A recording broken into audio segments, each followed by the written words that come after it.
But linear relationship में हमें ऐसा सोचने की शायद ज़रूरत नहीं पड़ती, कम जगहों पे ज़रूरत पड़ती है, पर नॉन लीनियर रिलेशनशिप में तो आपको डिफरेंशिएशन करना ही पड़ेगा।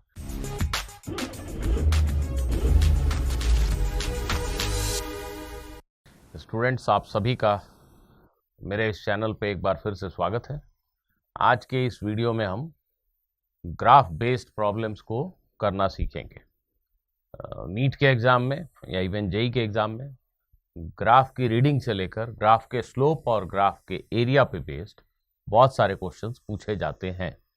तो उन सभी क्वेश्चंस को हम आसानी से कर पाएंगे इस वीडियो के अंत तक। तो शुरू से लेकर अंत तक पूरे वीडियो को ध्यान से देखना है। आइए समझते हैं एक एक जरूरी पॉइंट्स को। सबसे पहली चीज, you all know what exactly is a straight line. In mathematics if a quantity y depends on x linearly, which means the relationship between x and y happens to be of this form, where a, b and c are any number, positive or negative. So if relationship between x and y happens to be of this form, we say that x and y are linearly related. I can express x in terms of y, I can also express y in terms of x. I mean, you can write this equation as by is equal to minus ax plus c, something like this, and y can be written as minus something like this. I have made a mistake in the first step itself. It will be minus c, so sorry. So the point is, if relationship between x and y is of this form, then y and x are said to be linearly related to one another, and a graph between y and x is always a straight line in such cases. A graph between y and x is always a straight line whenever relationship between x and y happens to be of this form. A simple example is, if you drop a ball from some height, just release a ball from some height, after time t, what is its velocity? I hope all of you do know that velocity in uniform acceleration motion is given by v is equal to u plus at. So if you have dropped the ball with zero initial velocity, u is 0, acceleration all of you know is g, so v is nothing but g into t. And in case you have thrown the ball downward, let us say you have not just dropped the ball, rather you have given it a downward velocity, initial velocity u, then after time t, its velocity will be u plus gt. G is the acceleration due to gravity. In both the cases, v is a linear function of t. इस equation में जो y है उसकी जगह पे यहाँ v है, ऐसा समझ लो, y की जगह पे v है, और y जैसे x पे डिपेंड कर रहा था, x बदलने से y बदल रहा था, x इंडिपेंडेंट वेरिएबल था, y डिपेंडेंट वेरिएबल था, वैसे ही यहाँ टाइम इंडिपेंडेंट वेरिएबल है और v डिपेंडेंट वेरिएबल है। टाइम टिक टिक टिक टिक टिक टिक आगे बढ़ रहा है और वेलोसिटी बदल रही है, तो हम ग्राफ के फॉर्म में वेलोसिटी का टाइम के साथ वेरिएशन प्लॉट कर सकते हैं। कोई भी क्वांटिटी y x के साथ कैसे बदल रही है, इसको बताने के कितने 3 तरीके हो सकते हैं। एक तरीका ये हो सकता है कि भाई हम y और x के बीच में एक टेबल बना दें, हम ऐसा एक टेबल बना दें कि x0 तो y0, x1 तो y10, x2 तो y20, ऐसा एक टेबल बना दें। और दूसरा तरीका हो सकता है कि y और x के बीच में एक ग्राफ खींच दें, और तीसरा और सबसे बेहतर तरीका हो सकता है कि y और x के बीच में एक इक्वेशन लिख दें। ठीक है, तो अभी आपके पास v और t के बीच में एक इक्वेशन है। फिर से देखिए, बहुत सारे बच्चे इस बात को समझ ही नहीं पाते कि जो y x के लिए उन्होंने पढ़ा है ये वही चीज है। ये g तो एक कांस्टेंट नंबर है, जैसे इसकी वैल्यू 10 है, और t x की जगह पे है, तो ये एक लीनियर रिलेशन है y और x के बीच में, यहाँ v और t के बीच में। तो the graph will be A straight line. Here also, if the initial downward velocity is 20, then u is a constant number, it is 20. G is a constant number, t is the independent variable. So again, Vt graph is of same form. It is a linear relationship and the graph will be a straight line. What is difference between these two straight lines? Actually, when the equation happens to be of this form, something like this, y is some constant into x, that's all. If the equation happens to be of this form, then the y-x graph is always a straight line passing through the origin. That means in the first case, when you have given zero velocity to the ball, if you draw vt graph, velocity time graph, if this is v axis and this is t axis, then vt graph will be a line passing through the origin. Whereas in the second case, when initial velocity is not zero, the equation is not of this form. Equation is basically of this form, y is equal to ax plus some constant c, 20 is c, constant c.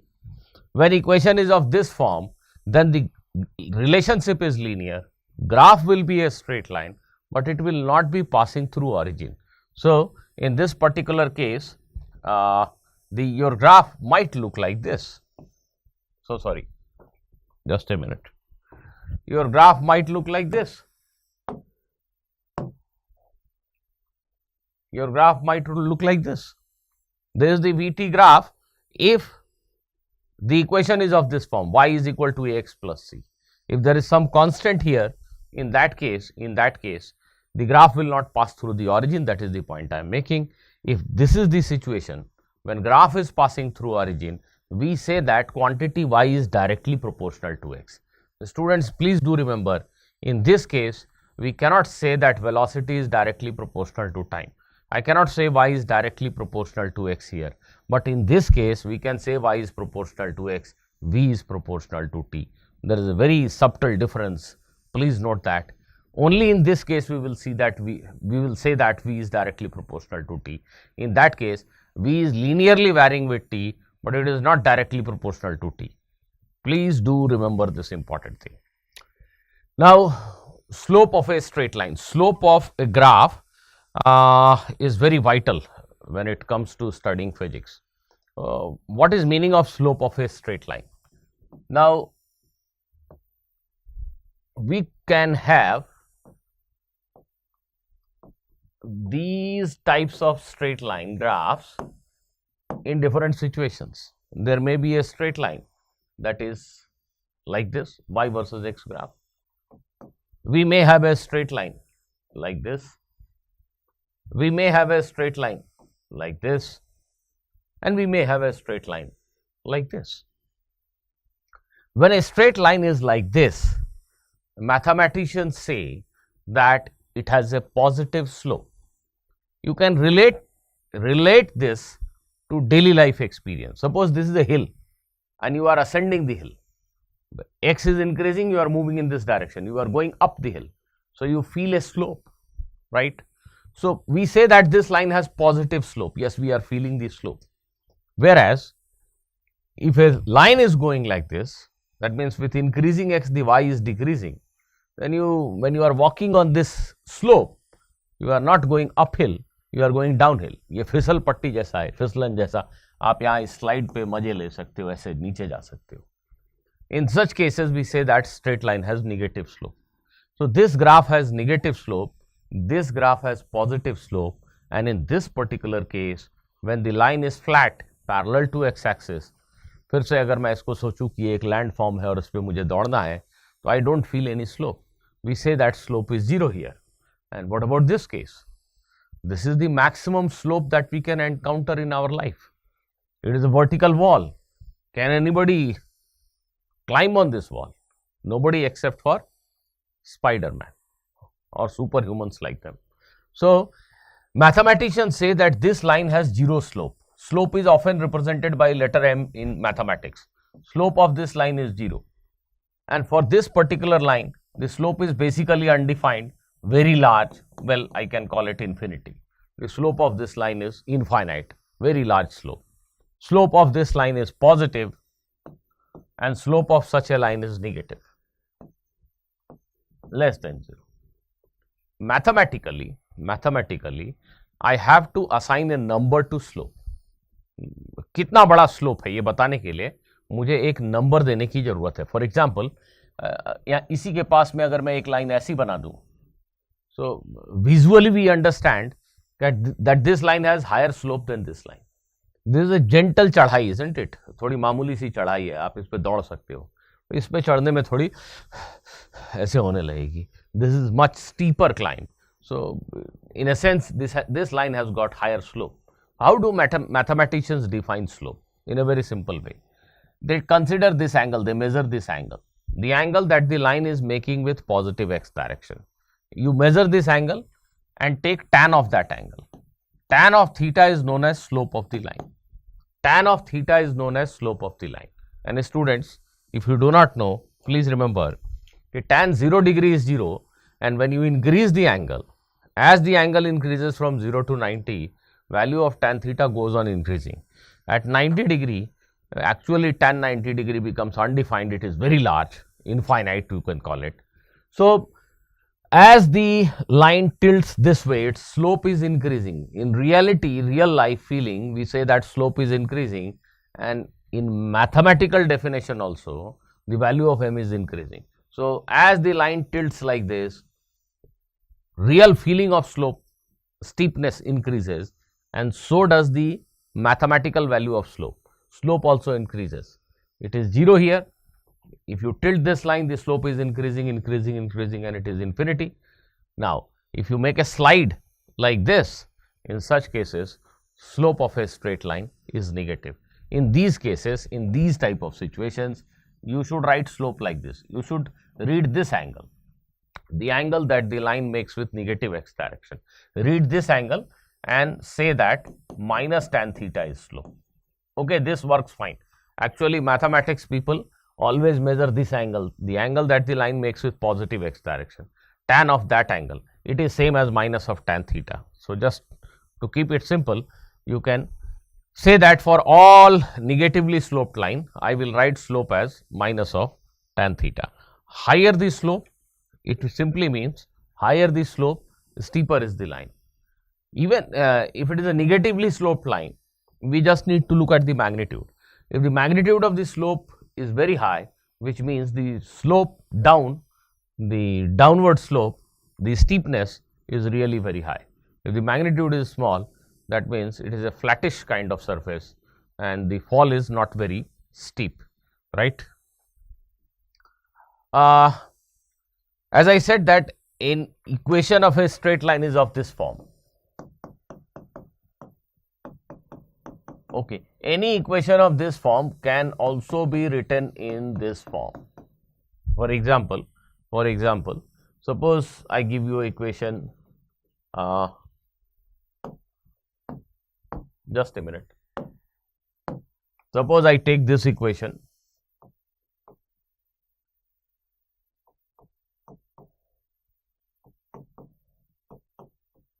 This is the equation. This is a linear relationship between x and y. Okay, this equation can be easily transformed into this form. I can write it as 4y is equal to 2x plus 3, and then I can write it as x by 2 plus 3 by 4, something like this, right? So now this particular equation is in this form. Here y is 1 by 2 times x. This 1 by 2 is m, this constant 1 by 2 is m, and then there is another constant 3 by 4 which is c. This is c, this is m. If you compare this equation to this equation, you get two constant numbers m and c. In such an equation, m stands for slope of the line. This number is directly the slope of the line, and this number c is y-intercept of the line. This number c is y-intercept of the line. What does it mean? If you give me this equation, I will transform it into this form, and immediately in my mind I am seeing the graph of the line. Yes, it is visible to me. You will also be able to visualize this very easily just by understanding that this number is slope of the line. So slope of this line is half. So that means that tan theta is half. Okay, theta is an angle such that tan theta is half, and the y-intercept is 3 by 4. It means the line intersects the y-axis at a distance of 3 by 4 from the origin. This distance is 3 by 4. right? If this distance is 3/4, line is passing through this particular dot, then you may draw a line like this. But this is not the correct representation of this line, because this line has a positive slope. 1/2 is a positive number, whereas this white colored line has a negative slope. So this is not the correct representation of that line, that is for sure. This is wrong. So that line which is given there, it will appear somewhat like this, isn't it? It will appear somewhat like this. Actually, it will be more flattish. मेरे पास इधर जगह नहीं है. It will be more flattish. I mean to say, it will be like this. It will be somewhat like this. The slope, this tan theta is actually equal to 1/2. Tan of theta is equal to 1/2. Now here, make no mistake, if line is like this, tan theta is the slope. If line is like this tan theta is the slope. If line is like this tan theta is the slope. You just try to understand visually whether the line has a positive slope or negative slope. If the line has positive slope, then just take the angle that the line makes with the positive x direction. Tan of that angle is known as slope of the line. In this diagram also, if this is a straight line representing this, then this length is 3/4 and tan of theta is 1/2. That's all. Tan of theta is 1/2. That's all. Okay. So if I ask you, students, if I ask you to draw a line represented by y is equal to x, how will you draw the graph? Very simple. This is actually y is equal to 1 into x plus 0. Always put the line in this form. This means that y-intercept is 0. Y-intercept is 0 means line is passing through the origin. Slope of the line is 1. That means line makes an angle of 45 degree with x-axis. Tan 45 is 1. Tan theta is 1. Theta is not 1. Tan theta is 1. That is the slope of the line. So this is a line like this making an angle of 45 degree with x-axis. Very easy. Very easy. Got it? If the equation is y is equal to 2x, then again the line is passing through the origin, because y-intercept is 0, x is 0, y is 0. It is easy to see when x is 0, y is 0. But this time the slope is 2. The angle that the line makes with the x-axis is even larger than 60 degree. You remember that tan 60 degree is √3, √3 is 1.7. So tan of 60 degree is 1.7, so maybe for tan 65 or 68 degree, tan theta is 2. So we will have a line that makes an angle of 68, 67 degree with the x-axis, or maybe slightly higher, right? So this is a line having a slope of 2. That means this is the line having a slope of 1. Even more steeper is the line which has a slope of 2. In case of linear relationships, that means when y is linearly related to x, what is actual meaning of rate of change? I'll just take an example, physical example, so that you all understand this very well. Suppose this is a xt graph of a particle moving on a straight line. A particle is moving on a straight line, right? X-axis, and x stands for x coordinate of the particle and t represents time. Like maybe at time t is equal to 0, when time t was equal to 0, the particle was at x is equal to 2. Maybe.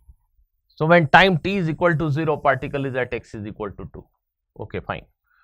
I found that when t is equal to 1, the particle is at, when time is 1 second, particle is at, let us say, 4 meter, x is equal to 4. So when t is equal to 1, x is equal to 4.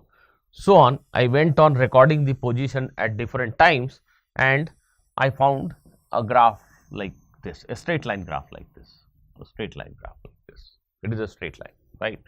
It is a straight line graph like this. The relationship between x and t can be written very easily.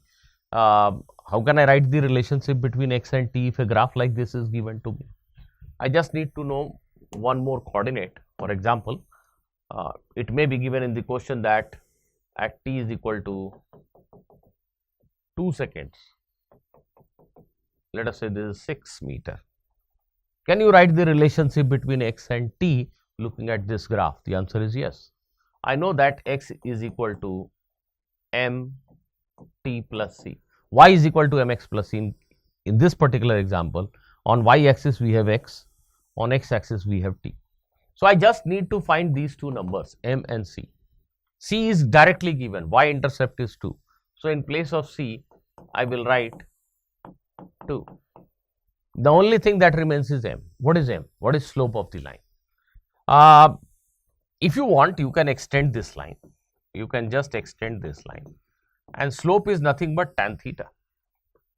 I am drawing a line that is parallel to time axis at this point. You all understand from geometry that this angle will also be equal to theta. To know the slope of the line by hook or crook, I just need to know tan theta. So by looking into this triangle, everybody can write that slope, which is tan theta, will be this length upon this length. What is this length? 6 and 2 ka difference 4. And what is this length? 0 to 2, 2. So this is 4 by 2, 2. So the slope of this line is 2. Therefore, equation here will be, x is equal to 2t plus t, so 2t plus 2. This is how x coordinate of the particle is changing with time. You just write down the equation of line and you know how x coordinate is changing with time. Okay, that is one thing. Next, if somebody asks you at what rate x is changing with time, at what rate x is changing with time, at what rate x is changing with time.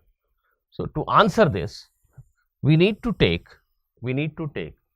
a time interval and we have to find by how much x has changed during that time interval. If this is time interval, for example, this is a 2-second time interval. In 2-second time interval, let me call it delta t, value of x has changed by 4 meter in this particular example. Let me call it as delta x. Now, if I take another 2-second interval, 2 second का एक और interval लीजिए, time 2 से 4 के बीच का time लीजिए, ये जो 2 सेकंड का इंटरवल है, टाइम 0 से 2 बदला तो 2 सेकंड का इंटरवल, टाइम 2 से 4 बदला तो भी 2 सेकंड का इंटरवल। इस 2 सेकंड के इंटरवल में x की वैल्यू 4 यूनिट बढ़ गई, इस अगले 2 सेकंड के इंटरवल में भी x की वैल्यू 4 यूनिट ही बढ़ेगी। अगर ये ग्राफ स्ट्रेट लाइन है तो जब भी आप टाइम में डेल्टा टी का चेंज करेंगे तो value of x will change by same amount. This will happen only when graph is a straight line. So in linear relationship का मतलब ही है कि when you make some change here you get a change in the value of this variable. If you make same change again here, you will get same change in value of this variable. If the relationship between x and t is a linear relation, straight line relation, it simply means for equal changes in value of independent variable, you will get same change in the value of dependent variable, right? Then only graph will be a straight line. And the rate that at which x is changing with t, it is simply delta x by delta t. Now, how large should we take this delta t? In case of linear relation, it doesn't matter. You can take any value of delta t. आप delta t बहुत छोटा भी ले सकते हो कि इतने छोटे टाइम में x कितना बदला, delta x by delta t.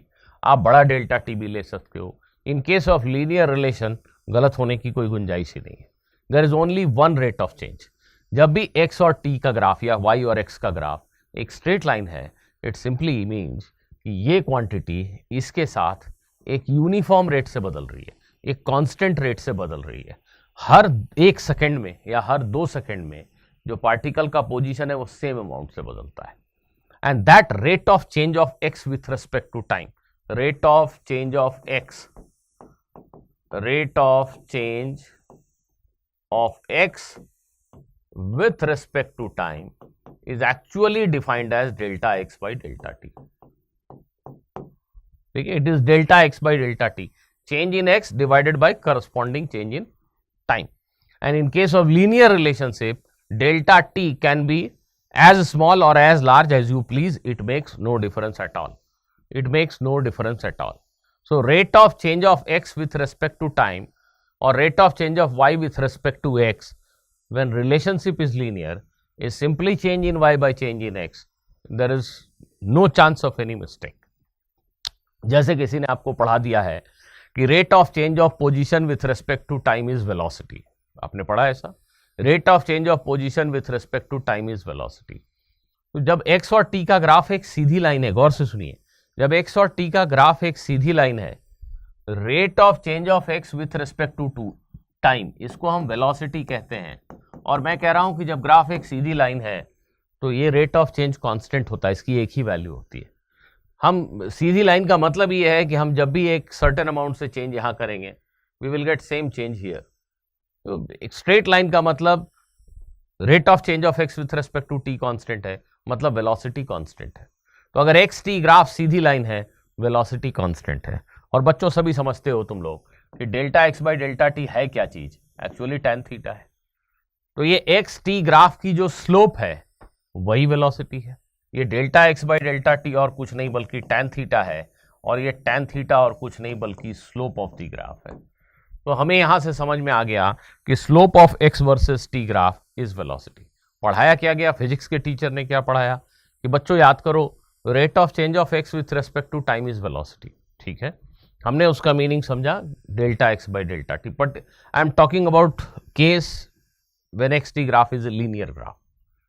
So delta x by delta t is nothing but slope of the graph. It is nothing but tan theta. So by some means, if I find tan theta, that is the velocity. Similarly, if the same graph is a velocity time graph, if somebody tells you that this same graph, white graph, is a velocity time graph, then rate of change of velocity with respect to time is defined as acceleration. Rate of change of velocity with respect to time is defined as acceleration. So now in the same graph, change in this will become change in velocity, because this is velocity. Change in velocity by change in time, there is acceleration. And when the graph is a straight line, the slope, acceleration, has got one value only. Everywhere the acceleration is same. When graph is a straight line, which means rate of change of velocity with respect to time is constant, it is equal to slope of this graph. Now this tan theta is nothing but acceleration of the particle.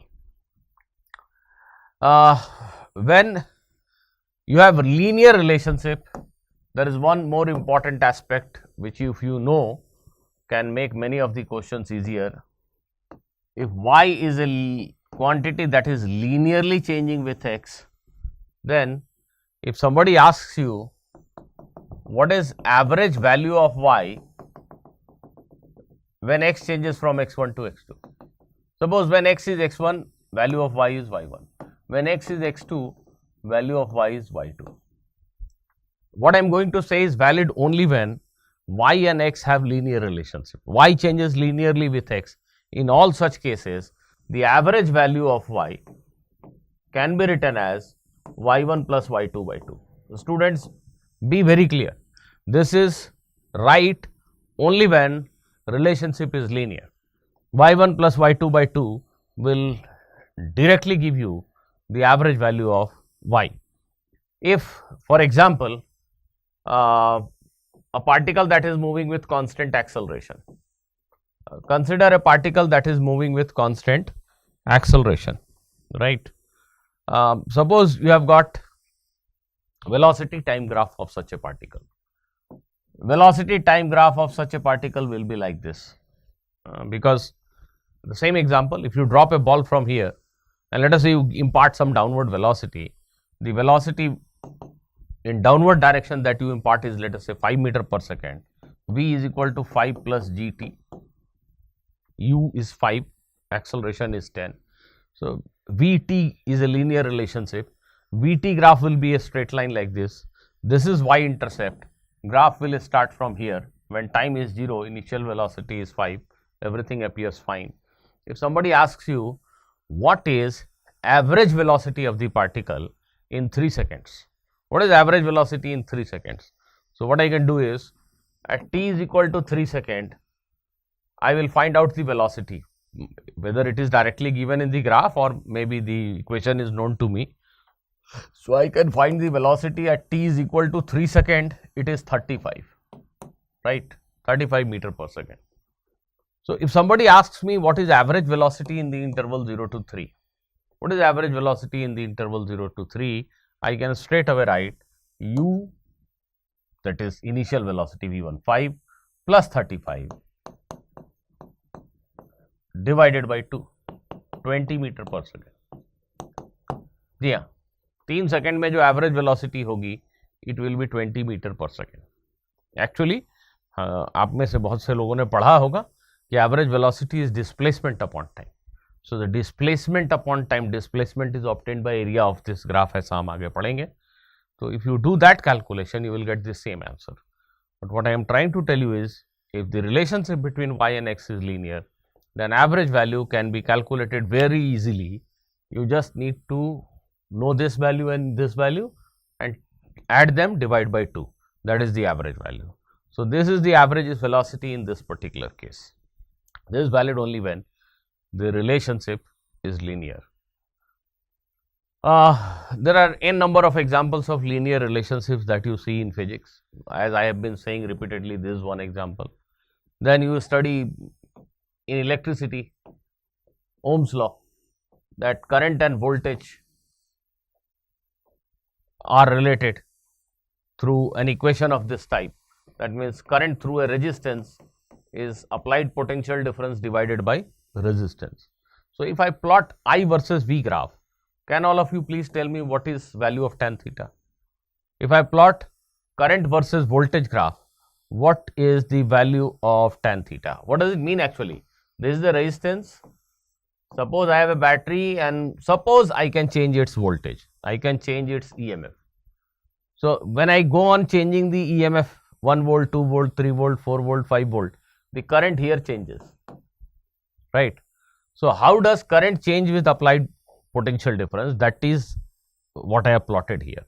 It is a straight line because V and I have linear relationship.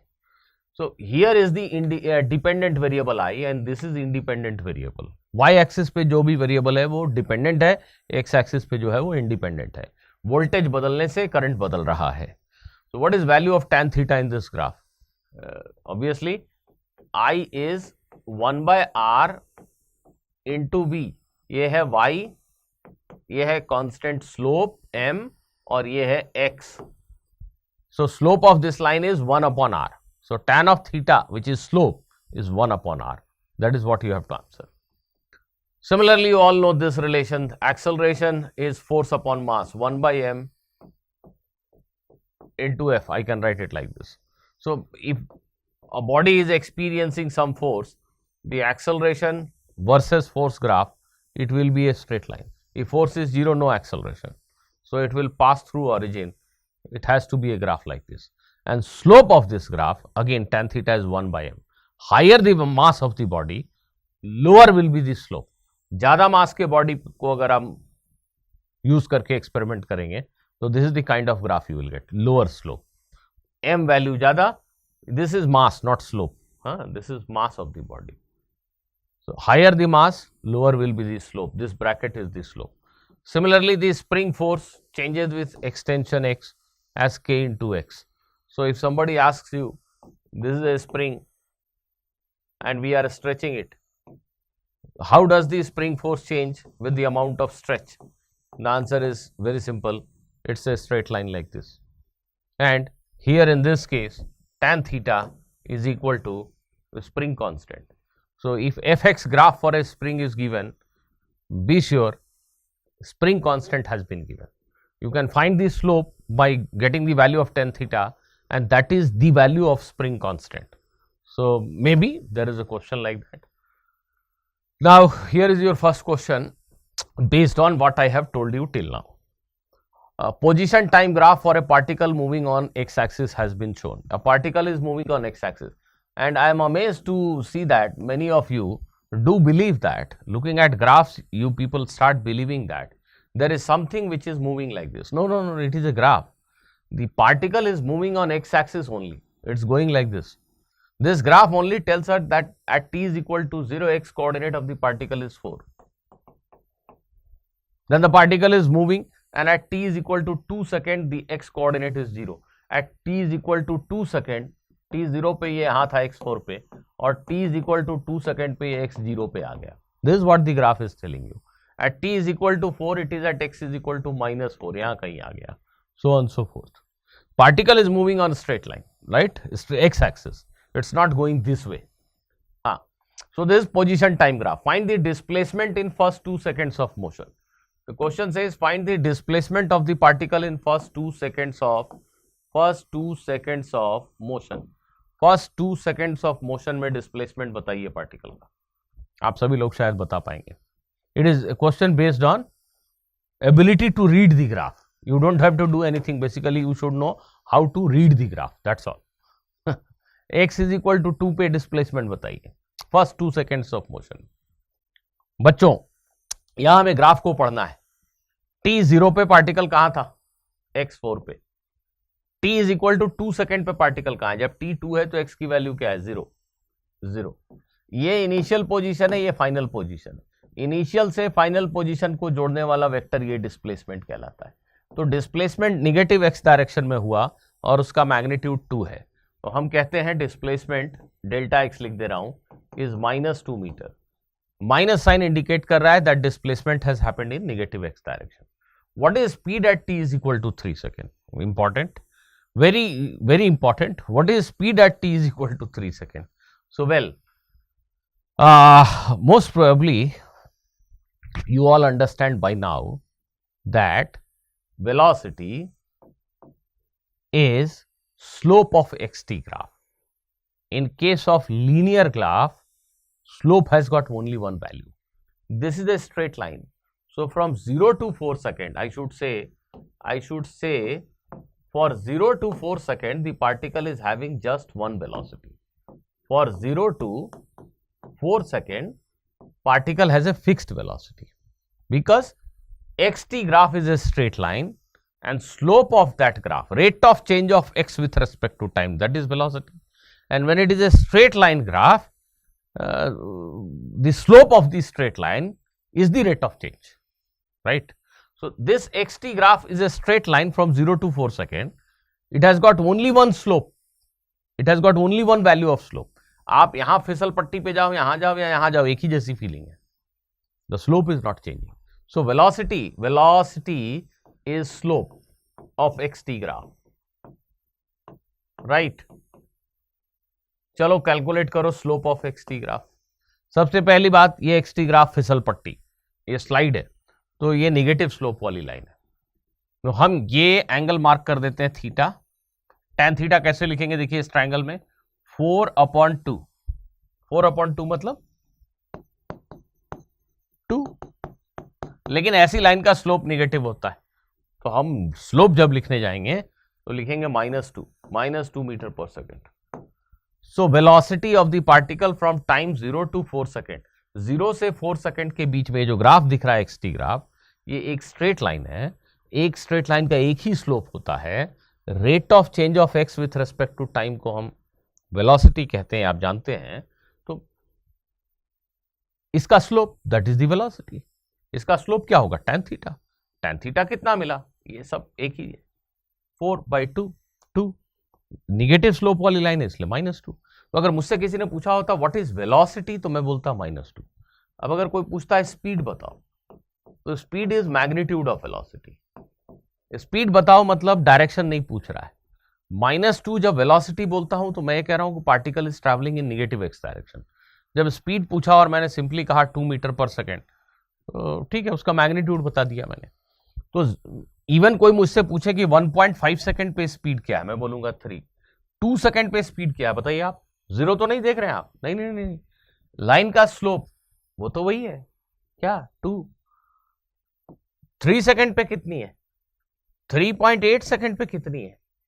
Her point time पे speed 2 metre per second है, 0 से 4 second के बीच में. So what is speed at 3 second? Answer है 2 metre per second. And what is the velocity at t is equal to 5 second? Question कहता है t is equal to 5 second पे velocity बताइए, मतलब यहां कहीं वेलोसिटी बताने को कह रहा है. अब देखिए 4 to 6 सेकेंड के बीच में again the graph is a straight line, different straight line. तो 4 से 6 सेकेंड, तो 4 से 6 सेकेंड के इंटरवल में वेलोसिटी की फिर से एक ही वैल्यू है. वो वैल्यू क्या है? इस लाइन का स्लोप। अब ये लाइन एक्चुअली यहां पे बना हुआ नहीं है, मैं बना दे रहा हूं ऐसे, ये इट इज सेम लाइन। ऐसी लाइन का स्लोप पॉजिटिव होता है बेटा। इस लाइन का स्लोप ये tan थीटा है, ये थीटा और ये theta vertically opposite angle same ही है, मुझे तो tan थीटा पता करना है। तो tan थीटा पता करने के लिए ये ट्रायंगल को देखना काफी है। ये लेंथ कितनी है 4, -4 मत लिखिए, 4 लिखिए, 4 लिखिए, 4 यूनिट लेंथ, और ये लेंथ लिखिए 2, 4/2। so again it is 2, 4/2. now this time it is positive because slope of such a line is taken as positive. so for 4 to 6 second velocity is positive, which means particle is moving in positive x direction. इस बात का मतलब ये हुआ कि t is equal to 4 second पे particle ने U turn लिया है। देखिए टाइम 0 से लेकर 4 सेकेंड तक पार्टिकल निगेटिव एक्स डायरेक्शन में जा रहा था। 4 सेकेंड के ठीक बाद उसकी वेलोसिटी पॉजिटिव हो गई। वेलोसिटी पॉजिटिव हो गई मतलब उसने यू टर्न ले लिया, उसका डायरेक्शन ऑफ मोशन चेंज हो गया। तो t is equal to 4 second पे पार्टिकल ने यू टर्न लिया है, इसके बाद वो पॉजिटिव एक्स डायरेक्शन में चलने लगा, उसकी वेलोसिटी पॉजिटिव हो गई। So this answers our this question. What is velocity at t is equal to 5? 2 metre per second. Okay, find the average velocity in 6 second of motion. Find the average velocity in 6 second of motion. Motion के 6 second में, 0 से 6 second में average velocity निकालिए। अब बच्चों ये x t graph है, ये वी टी ग्राफ नहीं है। अगर वी टी ग्राफ होता तो बात अलग होती है, एक्स टी ग्राफ है, ध्यान दीजिएगा। एक्स टी ग्राफ में एवरेज वेलोसिटी कैसे पता करेंगे? तो एवरेज वेलोसिटी मैं मान के चल रहा हूं कि आपको ये डेफिनेशन पता है, it is displacement upon time. तो ये जस्ट ग्राफ की रीडिंग पे बेस्ड क्वेश्चन है, ग्राफ रीड करने आता है कि नहीं। What is displacement? Displacement is simply final value of x coordinate minus initial value of x coordinate divided by the time interval. अगर एक पार्टिकल स्ट्रेट लाइन पे चल रहा है तो उसके फाइनल एक्स कोऑर्डिनेट में से इनिशियल एक्स कोऑर्डिनेट को घटा दीजिए, यही डिस्प्लेसमेंट होता है। अब जरा ध्यान से देखिए, टाइम 0 पे पार्टिकल का एक्स कोऑर्डिनेट क्या है? 4। टाइम 0 पे पार्टिकल का एक्स कोऑर्डिनेट क्या था? 4। और टाइम 6 सेकेंड पे पार्टिकल का एक्स कोऑर्डिनेट क्या है? एक्स की वैल्यू 0 है टाइम 6 पे, तो एक्स फाइनल जो है 0 है, एक्स फाइनल जो है वो 0 है, और एक्स इनिशियल जो है वो 4 है। और कितने सेकेंड की बात हो रही है? 6। तो -2/3 आ रहा है। क्या माइनस में आंसर देना चाहिए? हाँ, निगेटिव आंसर सेज कि जो वेलोसिटी है, एवरेज वेलोसिटी, वो निगेटिव एक्स डायरेक्शन में। फिर पूछता है what is average speed in 6 second of motion. What is average speed in 6? ये बड़ा मुश्किल क्वेश्चन है। एवरेज स्पीड का मतलब होता है distance divided by time, how much distance the particle has travelled. और ध्यान देना, डिस्प्लेसमेंट की तुलना में डिस्टेंस निकालना हमेशा मुश्किल होता है।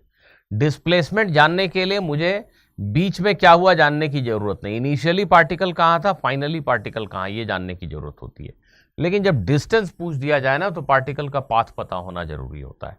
अब मुझे इस बात पे ध्यान देना होगा कि पार्टिकल चला कैसे है, फिर से मुझे कहानी समझनी होगी। देखिए टाइम 0 पे particle x is equal to 4 पे था, ठीक है। उसके बाद उसका x कोऑर्डिनेट घटता गया, 0 हो गया, फिर और x कोऑर्डिनेट -4 तक चला गया। पार्टिकल ऐसे चल रहा है, चल रहा है, चल रहा है, चल रहा है, चल रहा है, चल रहा है।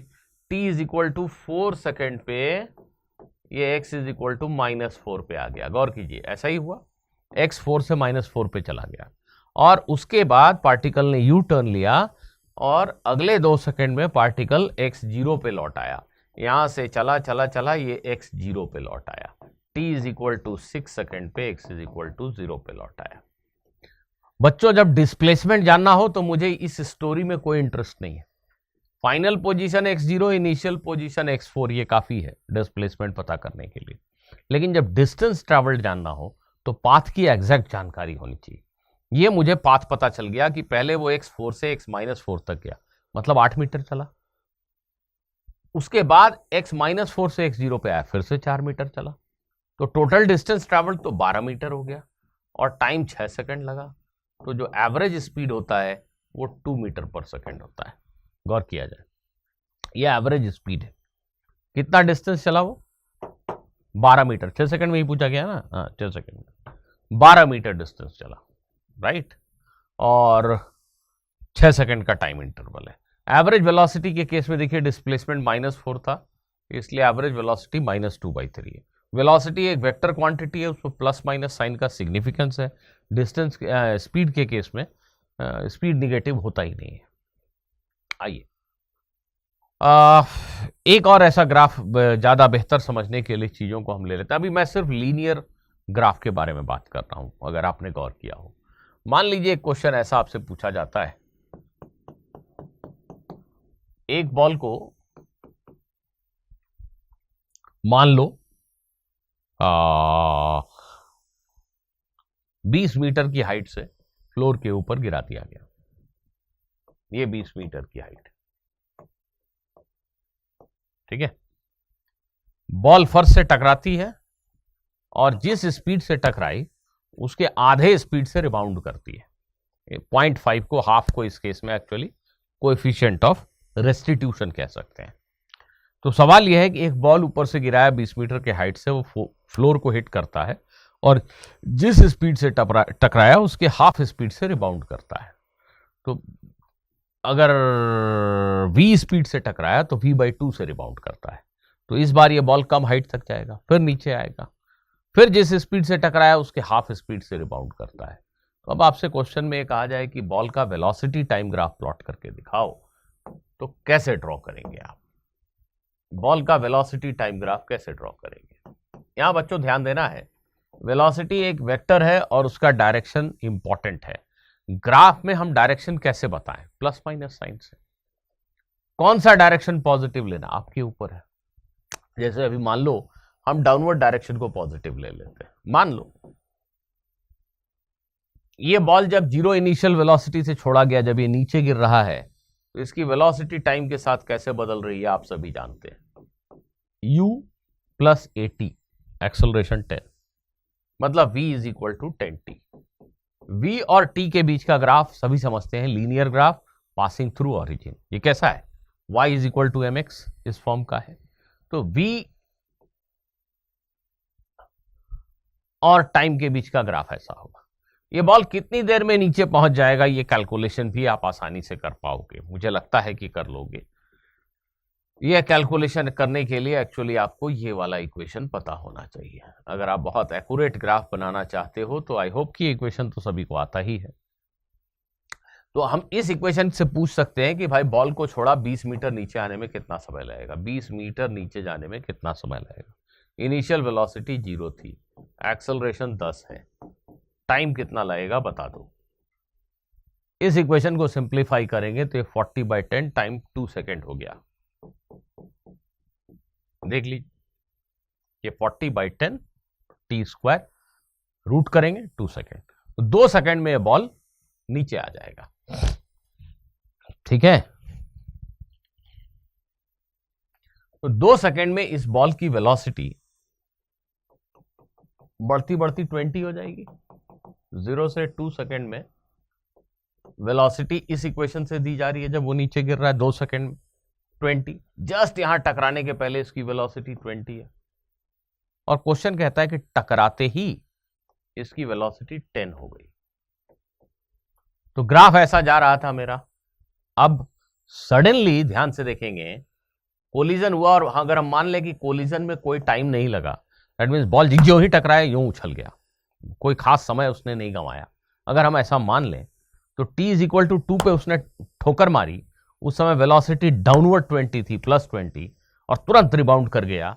अब उसकी वेलोसिटी अपवर्ड 10 हो गई। अपवर्ड को -10 बोलना पड़ेगा हमें अपने ग्राफ में।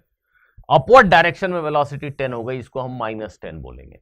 तो t = 2 सेकेंड के ठीक पहले वेलोसिटी +20 और t = 2 सेकेंड के ठीक बाद जो वेलोसिटी है वो -10 हो गई। बच्चों ध्यान दीजिए, और अब ये 10 की वेलोसिटी से ऊपर चला, इसकी वेलोसिटी घटने लगेगी। अब मैं ऐसे इक्वेशन नहीं लिख रहा हूं, आप समझते हैं, लीनियर इक्वेशन ही है, तो वेलोसिटी का वेरिएशन टाइम के साथ इसमें लीनियर ही होगा, क्योंकि एक्सेलरेशन कांस्टेंट है। तो अब ये 10 की स्पीड से चला, वेलोसिटी घटती घटती घटती घटती 0 हो जाएगी। आप कैलकुलेट कर लो, 1 सेकेंड में 0 हो जाएगी। तो अगले 1 सेकेंड में इसकी वेलोसिटी जीरो हो जाएगी। तो t is equal to 3 second पे इसकी वेलोसिटी जो है वो जीरो हो जाएगी। दूसरी इंपॉर्टेंट बात, हम ऐसे भी सोच सकते हैं कि बॉल नीचे जाए या ऊपर जाए, उसकी जो एक्सेलरेशन है, उसका एक्सेलरेशन कांस्टेंट है। एक्सेलरेशन तो डाउनवर्ड डायरेक्शन में, डाउनवर्ड जिसको पॉजिटिव माना है, डाउनवर्ड डायरेक्शन में g के बराबर है, 10 के बराबर है।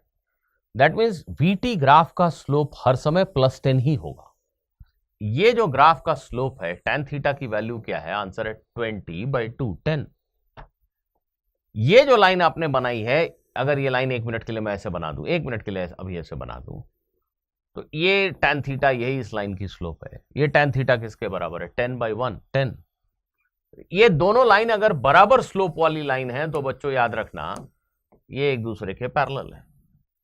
बराबर स्लोप वाली लाइन हमेशा एक दूसरे के पैरेलल होती है। tan थीटा सेम है तो लाइन एक दूसरे के पैरेलल होगी। तो ये बॉल यूं ऊपर चला, इसकी वेलोसिटी 0 हो गई। अब ये ध्यान दीजिए, अब यहां पहुंचकर ये नीचे गिरने लगेगा। तो जब नीचे चला तो इसकी वेलोसिटी पॉजिटिव हो गई। अब वो पॉजिटिव 1 2 3 4 5 6 7 8 9 10 तक बढ़ेगा। तो ये जो ग्राफ चल रहा है ना, ये ऐसे ही चलता चला जाएगा, 10 तक जाएगा, ये +10 तक। अब यहां पहुंच के 0 हुआ, अब नीचे चला, नीचे की वेलोसिटी को हम पॉजिटिव बोल रहे हैं। 1 2 3 4 5 6 7 8 9 10, 10 से फेंका था, 10 ही होगा इसकी वेलोसिटी टकराने के ठीक पहले। और टकराने के तुरंत बाद, टकराने के तुरंत बाद इसकी जो वेलोसिटी है वो 5 हो जाएगी। अपवर्ड 5 मतलब -5। तो जैसे ही इसकी कोलिजन हुई,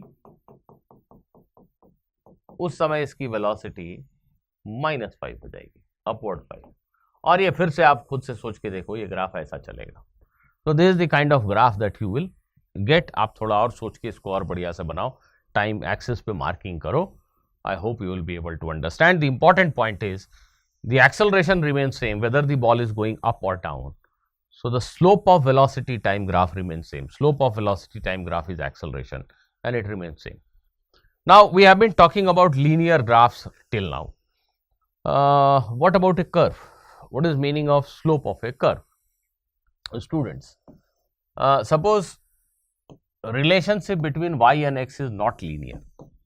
There could be many kind of relationships like y is equal to x square, y is equal to 3x square plus 5x, y is equal to 3x square plus 5x plus 9, y is equal to x cube, y is equal to root x, y is equal to 1 by x, y is equal to 1 by root x, y is equal to log x, y is equal to sin x. Many such relationships could be there. In all these relationships, we cannot say that y is directly proportional to x. We cannot say that y and x are linearly related. So in all such type of equations and various other such equations, the graph is never a straight line. Graph is a straight line only when y and x have linear relationship. In all other cases, the graph is always a curve, always a curve, always a curve. Suppose this is y versus x graph. This is y versus x graph in a particular case. Now, what is meaning of slope of this curve? First thing, let us be practical. If there is a hill like this, what will you say about the slope? The slope is gentle here, कम है slope. जैसे जैसे आगे जा रहा है, चढ़ाई तीखी होती जा रही है, मुश्किल होती जा रही है. And here the slope is very high. This is what you will say. How do we define, how do we mathematically define the slope of a curve? So the first thing that we need to realize is a straight line has a fixed slope, but a curve is something which has got variable slope. Curve ऐसी चीज है जिसका slope बदल रहा है. It does not have a fixed slope, right? At this particular point, this slope is high, but at this point it is very high. ये visually हमें दिख रहा है. यहां तो धीरे धीरे वाई बढ़ रहा है, यहां तो एकदम स्टीप हो गया. जो हम फिजिकल लाइफ में स्लोप का मीनिंग समझते हैं उसी को रियलाइज कीजिए. तो slope is changing. For a curve slope is always changing. Now at this particular point, how do we define the slope of a curve? To define the slope, you have to draw a tangent at this point. you need to draw a tangent to this curve at this point. Now this tangent is a straight line. How can you define the slope of this tangent? Tan theta. Tan theta is slope of tangent drawn at P. This is also known as slope of the curve at point P. What is slope of the curve at point P? It is the slope of tangent drawn at point P. Slope of the curve at point P is nothing but slope of the tangent drawn at point P. What is slope of the curve at this point? Now at this point you will have to draw a tangent. It will certainly be a different tangent, and that tangent will have a different slope. If I take this point and I draw a tangent to the curve on this point, then this angle is a different angle and tan phi is a different number, and therefore slope of the curve is different at this point. So when you have a curve, it simply means the slope is variable. When the relationship between y and x is not linear, then the graph has to be a curve. It will never be a straight line. And when it is a curve, the slope is changing. Slope is variable. Remember that. For example, if it is a velocity time graph, the rate at which velocity is changing is not constant. If the velocity time graph is a straight line, then the rate at which velocity is changing, is constant, means acceleration is constant. But in this case, if this is velocity time graph, then acceleration is not constant, because velocity is not changing at a constant rate. We cannot say that it is a constant acceleration motion in this case. Whereas in this case, yes, Vt graph is a straight line, velocity is changing at a constant rate, therefore acceleration is constant. Now students, as I have drawn the diagram in the last case, you all can understand that if you have a y-x graph like this, it is a curve with an increasing slope. The slope is increasing, all of you understand this. Just by visual inspection, you need not draw tangents. Just by looking at the graph, we know that slope is gentle here. Now it is high, it is even higher, it is very high. So slope is increasing, isn't it? Now how will a graph look like? How will a curve look like if its slope is decreasing? Y versus x graph, if its slope is decreasing. Well, this is a graph where you can say that slope is decreasing. Can you see that? Now at this point the steepness is very high. यहाँ पे आपको अगर चढ़ाई करने बोलूँ तो बहुत मुश्किल है. उसके कंपैरिजन में यहाँ आसान है. यहाँ तो काफी आसान है और यहाँ तो एकदम ही फ्लैट हो गया लग रहा है. So this curve is a curve with decreasing slope. Remember, if I draw a graph like this,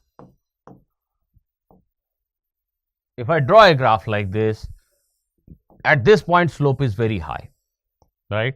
At this point slope कुछ कम हो गया, यहाँ और भी कम हो गया, क्योंकि जो टेंजेंट बनाऊंगा ना, अगर यहाँ टेंजेंट बनाऊंगा तो ये ऐसा दिखेगा. चलिए यहाँ पे टेंजेंट बनाया वो ऐसा दिख रहा है, यहाँ पे टेंजेंट बनाऊंगा तो वो ऐसा दिखेगा. देखिए टेंजेंट जेंटल स्लोप वाला है, लेकिन टॉप पॉइंट पे अगर टेंजेंट बनाऊंगा तो वो तो फ्लैट एक्स एक्सिस के पैरेलल दिखेगा. जी हाँ, ऐसे कर्व में इस पॉइंट पे स्लोप जो है वो जीरो है. जहां स्लोप जीरो है वो टर्निंग पॉइंट है कर्व का. अभी तक वाई बढ़ रहा था, अब वहां से वाई घटने लगा. यहां से यहां तक स्लोप पॉजिटिव था, यहां जीरो हुआ, और अब इस पार्ट में स्लोप जो है वो निगेटिव है. यहाँ पे स्लोप निगेटिव है. स्लोप निगेटिव का मतलब होता है फिसल पट्टी. हम यहाँ बैठ जाएं तो स्लाइड कर रहे हैं नीचे, तो स्ट्रेट लाइन की तरह ही है. But the only thing is कि यहाँ पे कहीं पे भी स्लोप को मैं कांस्टेंट नहीं बता सकता. स्लोप लगातार बदल रहा है. That is the important thing about A curve. Slope is always changing. कुछ इंपॉर्टेंट टाइप के कर्व्स जल्दी से, सबसे इंपॉर्टेंट बेसिकली इसके बारे में डिस्कस कर लेते हैं. पैराबोला. जब भी वाई एक्स का क्वाड्रेटिक फंक्शन हो, ए जीरो नहीं होना चाहिए. The value of constant a should not be zero.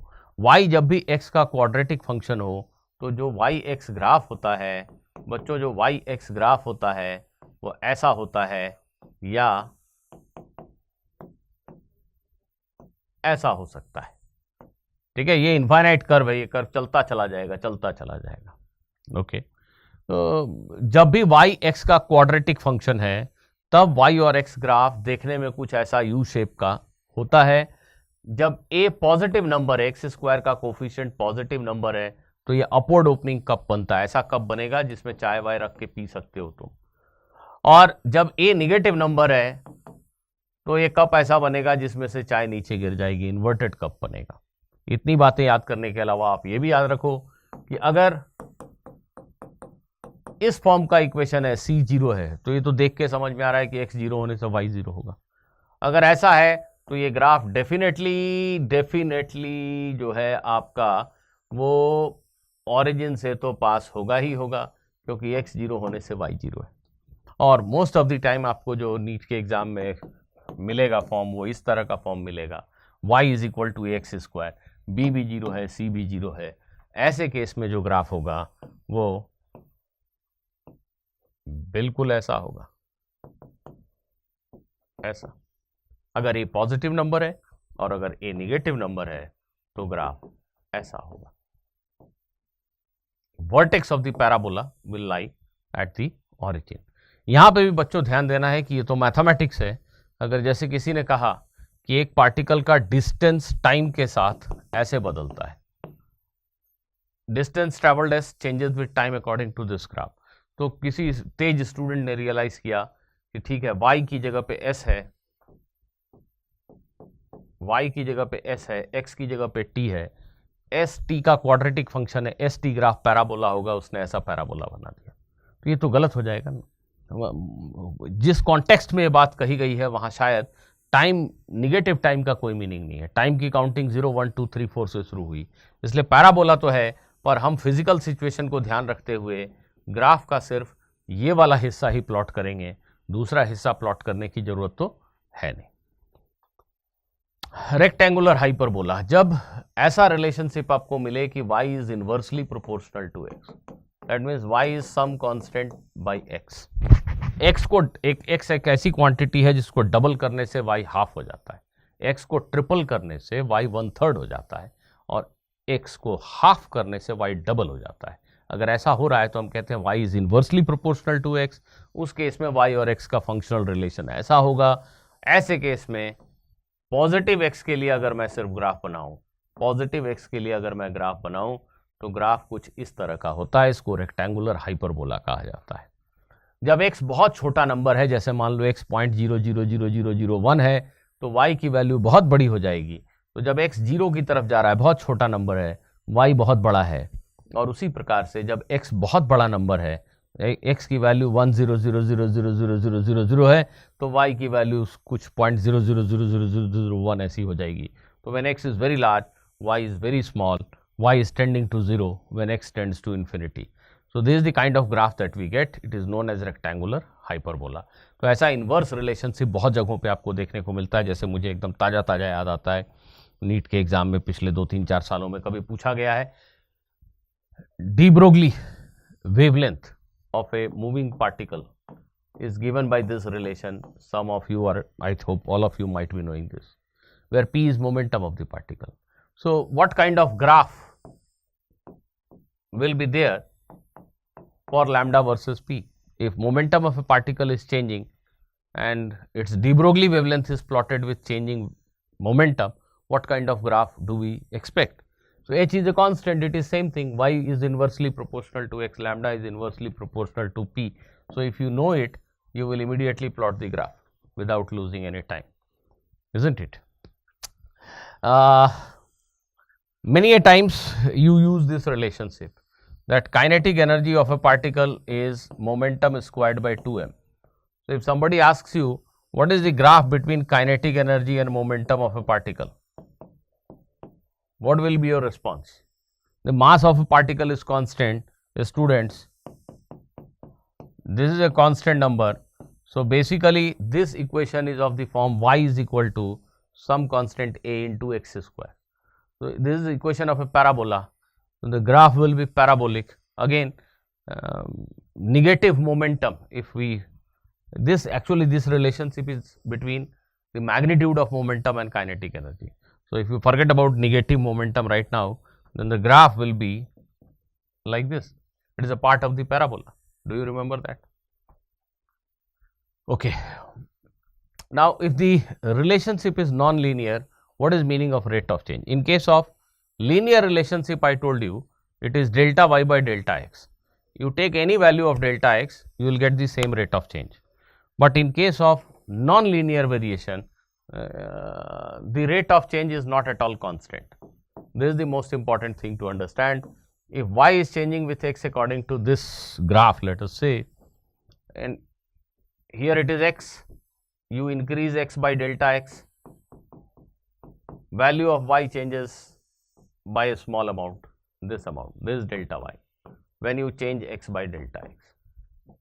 But if you change the value of x by delta x somewhere here, same delta x change, can you see that change in y is really very large, change in y is very large for same change in value of x.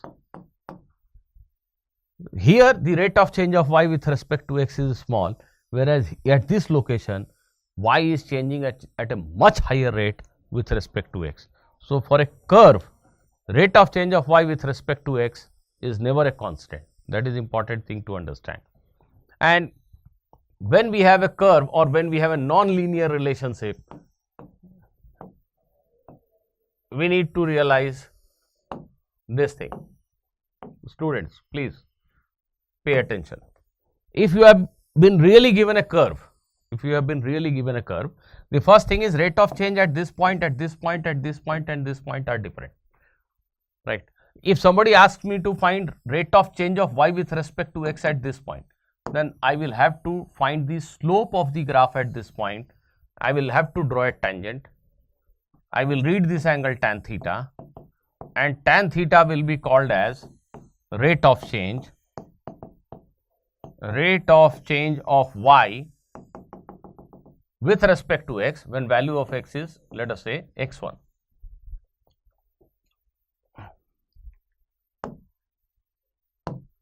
Let us say the value of x is x1. So, rate of change of y with respect to x when value of x is x1 is obviously tan theta. But when value of x changes to x2, at this point the rate of change of y is not equal to this much. I will have to draw a different tangent. I will get a different angle theta. Tan theta at that point will be rate of change of y with respect to x, right? So, if graph is given, then for any particular point to get the rate of change, I need to draw a tangent, I need to record this angle theta, and then I will be able to say tan theta is rate of change of y with respect to x.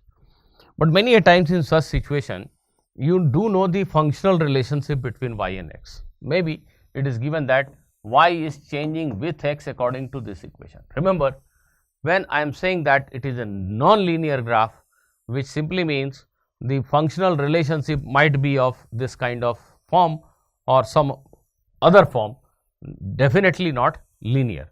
So, y and x are not having a linear relationship. This is a simple example, y is related to x like this. Now, to get the rate of change of y with respect to x, when you have a mathematical relationship like this, what you need to do is differentiation. आपको dy by dx निकालना होगा. dy by dx gives you rate of change of y with respect to x for any non-linear relation. Linear relation के लिए भी मिलेगा, but linear relationship में हमें ऐसा सोचने की शायद जरूरत नहीं पड़ती, कम जगहों पे जरूरत पड़ती है, पर नॉन लीनियर रिलेशनशिप में तो आपको डिफरेंशिएशन करना ही पड़ेगा. तो शायद आप सभी को पता है कि इसका डिफरेंशिएशन 2x होता है. तो जैसे x इज इक्वल टू जब 1 है, x की वैल्यू 1 है, यहाँ पे rate of change of y क्या है, तो x की जगह 1 लिखेंगे तो आंसर आएगा 2. x जब 3 है उस समय rate of change of y क्या है, तो x 3 लिखेंगे तो आंसर आएगा 6. तो rate of change of y with respect to x is 6 when value of x is 3. So, there is a general expression which gives us rate of change of y with respect to x for any value of x, right? So, in case of non-linear relationship, हमें graph दिया हो तो भी ये geometry करने का तो मौका शायद नहीं मिलेगा. हमें ऐसा रिलेशन ढूंढने की कोशिश करनी ही चाहिए अगर रेट ऑफ चेंज पता करना है, तभी हम डिफरेंशिएशन कर पाएंगे. लीनियर ग्राफ्स के केस में हम शायद ग्राफ को देख करके और एक जगह पे इस लाइन की tan थीटा किसी तरह से निकाल दें तो वही रेट ऑफ चेंज हो जाता है. पर इस केस में अगर टेंजेंट बना के थीटा दिया है तब तो कोई बात नहीं, पर अगर ऐसा नहीं दिया है तो मोस्ट प्रोबेबली बात ग्राफ से नहीं बनेगी, हमें कुछ ऐसा रिलेशन लिखना पड़ेगा कहीं से ढूंढ के, उसको डिफरेंशिएट करना पड़ेगा, तभी रेट ऑफ चेंज मिलेगा। आइए, distance travelled by a particle changes with time as shown in figure. इस ग्राफ में distance travelled by particle with time का एक ग्राफ बनाया गया है। एट व्हाट टाइम T1 और T2 the magnitude of velocity of particle is higher. किस समय पे पार्टिकल की वेलोसिटी ज्यादा है, वेलोसिटी का मैग्नीट्यूड ज्यादा है, टाइम T1 पे या T2 पे। इसके लिए बच्चों को मैग्नीट्यूड ऑफ वेलोसिटी पूछा गया है, बेसिकली स्पीड पूछा गया है। तो सभी बच्चों को ये पता होना चाहिए कि speed is defined as rate of change of distance with respect to time. तो जैसे ही आया rate of change of distance with respect to time, तो मैथमेटिकली इसका मीनिंग होता है ds/dt, और इसी ds/dt को हम स्लोप ऑफ st ग्राफ कहते हैं। dy/dx is rate of change of y with respect to x, और उसी dy/dx को हम slope of y versus x graph कहते हैं। Very important. तो भाई हम स्पीड के बारे में जानना चाहते हैं, तो स्पीड मतलब ds/dt, पर इस क्वेश्चन में हम क्या ऐसा कोई रिलेशनशिप ढूंढ सकते हैं, क्या s को t के फंक्शन में लिख सकते हैं? ऐसी इंफॉर्मेशन दी नहीं गई है कि हम ऐसा कोई इक्वेशन बना सकें। तो हमें इक्वेशन ढूंढने की चेष्टा नहीं करनी है, हमें ग्राफ से ही रिजल्ट निकालना है। हमसे एक्चुअल मैग्नीट्यूड नहीं पूछा गया, बड़ा या छोटा पूछा गया है। तो बहुत आसान है देखना, ds/dt मतलब स्लोप। यहाँ पे स्लोप सबसे ज्यादा है, स्लोप कम होता जा रहा है, कम होता जा रहा है, कम। यहाँ की तुलना में यहाँ पे स्लोप बहुत ही कम है। यहाँ का जो स्लोप है वही इस पॉइंट पे, इस टाइम पे स्पीड है, यहाँ का जो स्लोप है वही इस टाइम पे स्पीड है। तो नेचुरली यहाँ का स्लोप बड़ा है, यहाँ का छोटा है, तो velocity at time T1 is greater than velocity at time T2, या speed at time T1 is greater than speed at time T2। ये एक पार्टिकल का वेलोसिटी टाइम ग्राफ है जो एक स्ट्रेट लाइन पे चल रहा है। पार्टिकल स्ट्रेट लाइन पे चल रहा है, तो ग्राफ है, ये वाला ग्राफ है, ये ग्राफ है। ठीक है बेटा, आप मुझे बताओ, ये ग्राफ दिया हुआ है, ये ग्राफ बोल्ड वाली लाइन है और कुछ एंगल वैंगल दिए हुए हैं जैसा डायग्राम में दिख रहा है। व्हाट इज एक minute, okay, what is acceleration of the particle at time t is equal to t naught? What is acceleration at time t is equal to t naught? Now all of you must be knowing that acceleration is actually, excuse me,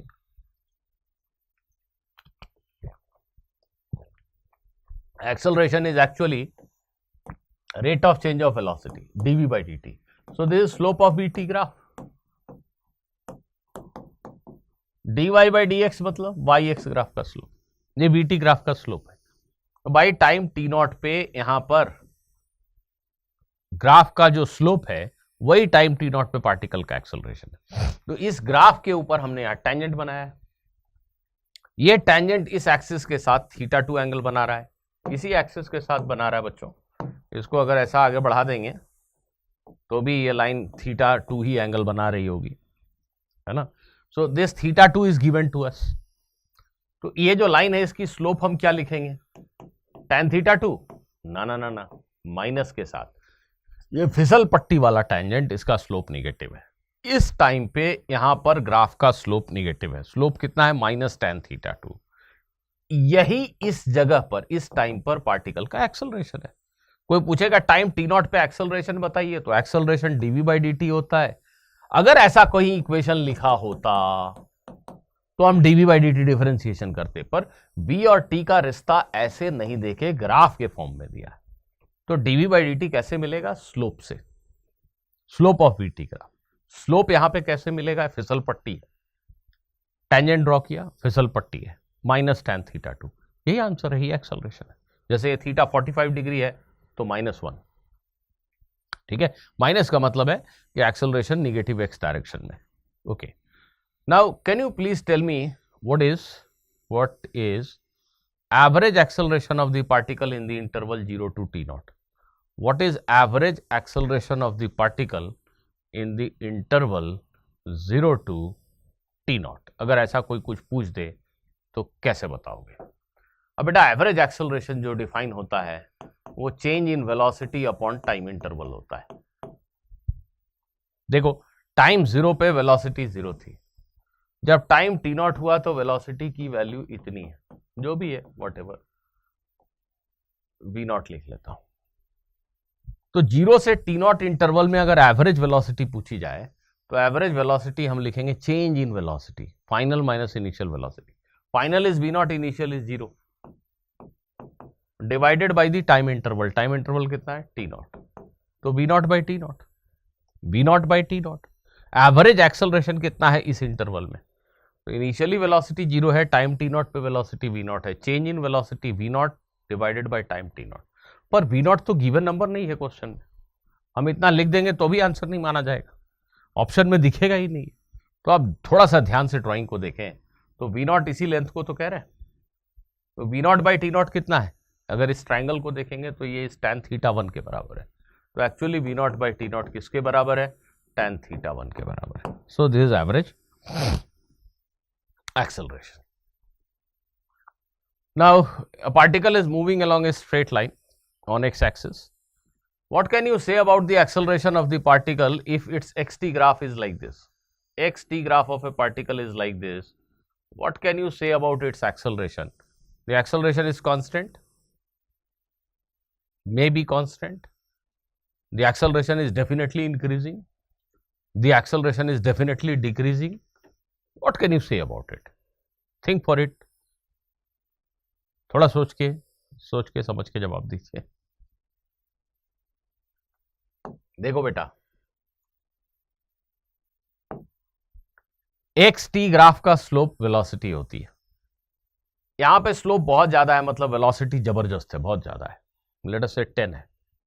थोड़ा आगे बढ़े slope कम हो गया, xt graph का slope कम हो गया, मतलब velocity कम हो गई, वेलोसिटी 10 थी अब 8 हो गई। यहां पहुंचे बहुत स्लोप कम हो गया, वेलोसिटी 3 हो गई। शायद यहां आते आते तो वेलोसिटी मैंने स्लोप 0 ही हो गया। Velocity is decreasing, velocity is decreasing. So velocity is decreasing means acceleration is negative. अगर वेलोसिटी एक्स कोऑर्डिनेट देखिए पॉजिटिव है, पार्टिकल पॉजिटिव एक्स डायरेक्शन में जा रहा है, एक्स कोऑर्डिनेट 0 के बाद 1 2 3 4 5 6 7 8 9 10 बढ़ रहा है, वेलोसिटी इधर है बट इट इज डिक्रीजिंग। आपकी बाइक सामने जा रही है, ब्रेक लगा हुआ है, इट इज रिटार्डिंग, एक्सेलरेशन का डायरेक्शन इधर है, we can say that acceleration is negative. But can we say whether it is constant, whether it is increasing in magnitude और decreasing in magnitude? With the given information we cannot say anything. We only thing that we can say is that acceleration is negative, it is retardation. The speed is decreasing. Here the speed is 10 meter per second, now 8, now 6, now 4, now 3, now 0. What about this case? Initially the graph is not very steep, the graph slope is very small. Now the slope increases and becomes very high. xt graph का slope velocity. So velocity here is initially maybe 0, then it becomes 2, maybe it becomes 4, it becomes 10, it becomes 100, so on and so forth. So velocity is increasing, which means acceleration is in positive direction. But we cannot say whether acceleration is constant or increasing in magnitude or decreasing in magnitude. With the given information, we are in no position to answer such things. In this case, this xt graph has a constant slope. When it is a straight line, it has got a constant slope. An xt graph has a constant slope, matlab velocity. Velocity is slope of xt graph. That is constant. Velocity is slope of this line, which is constant. So velocity is constant means acceleration is 0. So when acceleration is 0, when the body is moving with constant velocity, uniform motion, xt graph is always a straight line. When there is some acceleration, xt graph will always be a curve. Xt graph will always be a curve. Important, if body is moving with constant acceleration, students, if body is moving with constant acceleration, this is the equation you all know. X is a quadratic function of time. X is a quadratic function of time. Xt graph is a parabola. Xt graph is a parabola. When particle is moving with constant acceleration, xt graph is a parabola. Always it is a parabola. जैसे अगर कोई मुझे बता देता कि ये parabola है, ये पैराबोला है, तब मैं बता देता कि हाँ भाई एक्सेलरेशन कांस्टेंट है। बट मुझे तो पता नहीं कि ग्राफ एग्जैक्टली पैराबोला है कि नहीं, तो मैं बोल नहीं पाऊंगा कि वो एग्जैक्टली बढ़ रहा है कि घट रहा है acceleration. Okay, draw the VT graph of a raindrop that begins to fall from a height large enough to attain terminal speed. एक बारिश की बूंद यहां से गिरनी शुरू होती है। अभी बातचीत में आसानी के लिए हम लोग बॉयंसी को नजरअंदाज कर देते हैं। देखिए ध्यान से, ये बारिश की बूंद यहां से गिरनी शुरू होती है, इस पे एक ही फोर्स है mg, इसकी वजह से इसका एक्सेलरेशन है g, इसकी स्पीड फटाफट फटाफट फटाफट बढ़ने लगती है। एक्सेलरेशन है g, लेट अस से 10 मीटर पर सेकेंड स्क्वायर। इसकी स्पीड बड़ी तेजी से बढ़ती है, लेकिन जैसे ही इसकी स्पीड बढ़ती है, इस पर हवा का एक रेजिस्टेंस, विस्कस फोर्स भी एक्ट करने लगता है। जिन्होंने विस्कोसिटी पढ़ा है वो जानते हैं, जितनी ज्यादा स्पीड से ये रेन ड्रॉप चलेगा उतना ज्यादा विस्कस फोर्स इस पे लगेगा। तो जैसे मान लो mg 50 था, 50 न्यूटन, मान लो 50 न्यूटन बहुत बड़ा हो गया ना, 50 यूनिट्स लेटर से, यूनिट कुछ भी है, 50 यूनिट। थोड़ी देर गिरने के बाद जब इसकी स्पीड बढ़ गई तो mg 50 यूनिट है और ये लेटर से 20 यूनिट है। अभी भी इस पे नेट फोर्स डाउनवर्ड है, पर अब नेट फोर्स थोड़ा कम हो गया। यहाँ 50 था, अब नेट फोर्स 30 हो गया। तो इसका एक्सेलरेशन जो कि g के बराबर था, अब वो एक्सेलरेशन g से कम हो गया। स्पीड अभी भी बढ़ रहा है, नीचे फोर्स डाउनवर्ड बढ़ा है अपवर्ड फोर्स से, स्पीड बढ़ रहा है पर एक्सेलरेशन कम हो गया, नेट फोर्स कम हो गया। थोड़ी देर तक और स्पीड बढ़ेगा तो ऐसा हो जाएगा कि ये जो mg है 50, इसके बराबर हो जाएगा viscous force. Viscous force speed के प्रोपोर्शनल होता है, वो स्पीड बढ़ने से बढ़ता चला जा रहा है, ऐसा विस्कोसिटी में आपने पढ़ा होगा। तो जब mg और विस्कस फोर्स दोनों इक्वल हो जाएं तो उस समय नेट फोर्स 0 मतलब एक्सेलरेशन 0 हो गया। एक्सेलरेशन 0 मतलब वेलोसिटी नहीं बदलेगी, अब कांस्टेंट वेलोसिटी से रेन ड्रॉप गिरेगा। तो बच्चों अगर मैं सिंपली इस बात को इतना ही एनालाइज कर पाया तो भी मैं वीटी ग्राफ बना दूंगा। मुझे यह समझ में आया कि शुरुआत में टाइम 0 पे वेलोसिटी 0 है पर बड़ी तेजी से बढ़ रहा है। जैसे जैसे आगे जाते हैं एक्सेलरेशन कम हो रहा है, वेलोसिटी बढ़ने की रफ्तार कम हो रही है, बढ़ तो रही है पर रफ्तार कम हो रही है। और काफी लंबे समय के बाद एक ऐसा समय आएगा जब ये दोनों फोर्स बराबर हो गए, एक्सेलरेशन 0 हो गया, अब तो वेलोसिटी बदल ही नहीं रही है, वेलोसिटी एक वैल्यू पे आके v0 वैल्यू पे आके कांस्टेंट हो गई। इसी को टर्मिनल स्पीड कहते हैं। तो ग्राफ ऐसा ही होगा मुझे कैसे पता, ग्राफ ऐसा नहीं होगा कैसे पता, या ग्राफ ऐसा नहीं होगा ये कैसे नहीं पता। तो वीटी ग्राफ स्ट्रेट लाइन तब होगा जब एक्सेलरेशन कांस्टेंट हो। यहां मैंने कहा एक्सेलरेशन शुरू में ज्यादा, फिर कम, फिर और कम, और अंत में 0 ही है। वीटी ग्राफ का स्लोप ही एक्सेलरेशन है। तो ये जो मैंने ग्राफ बनाया इसका स्लोप शुरू में बहुत तेज है, बड़ा है, एक्सेलरेशन बड़ा है। वीटी ग्राफ का स्लोप, एक्सेलरेशन बड़ा है।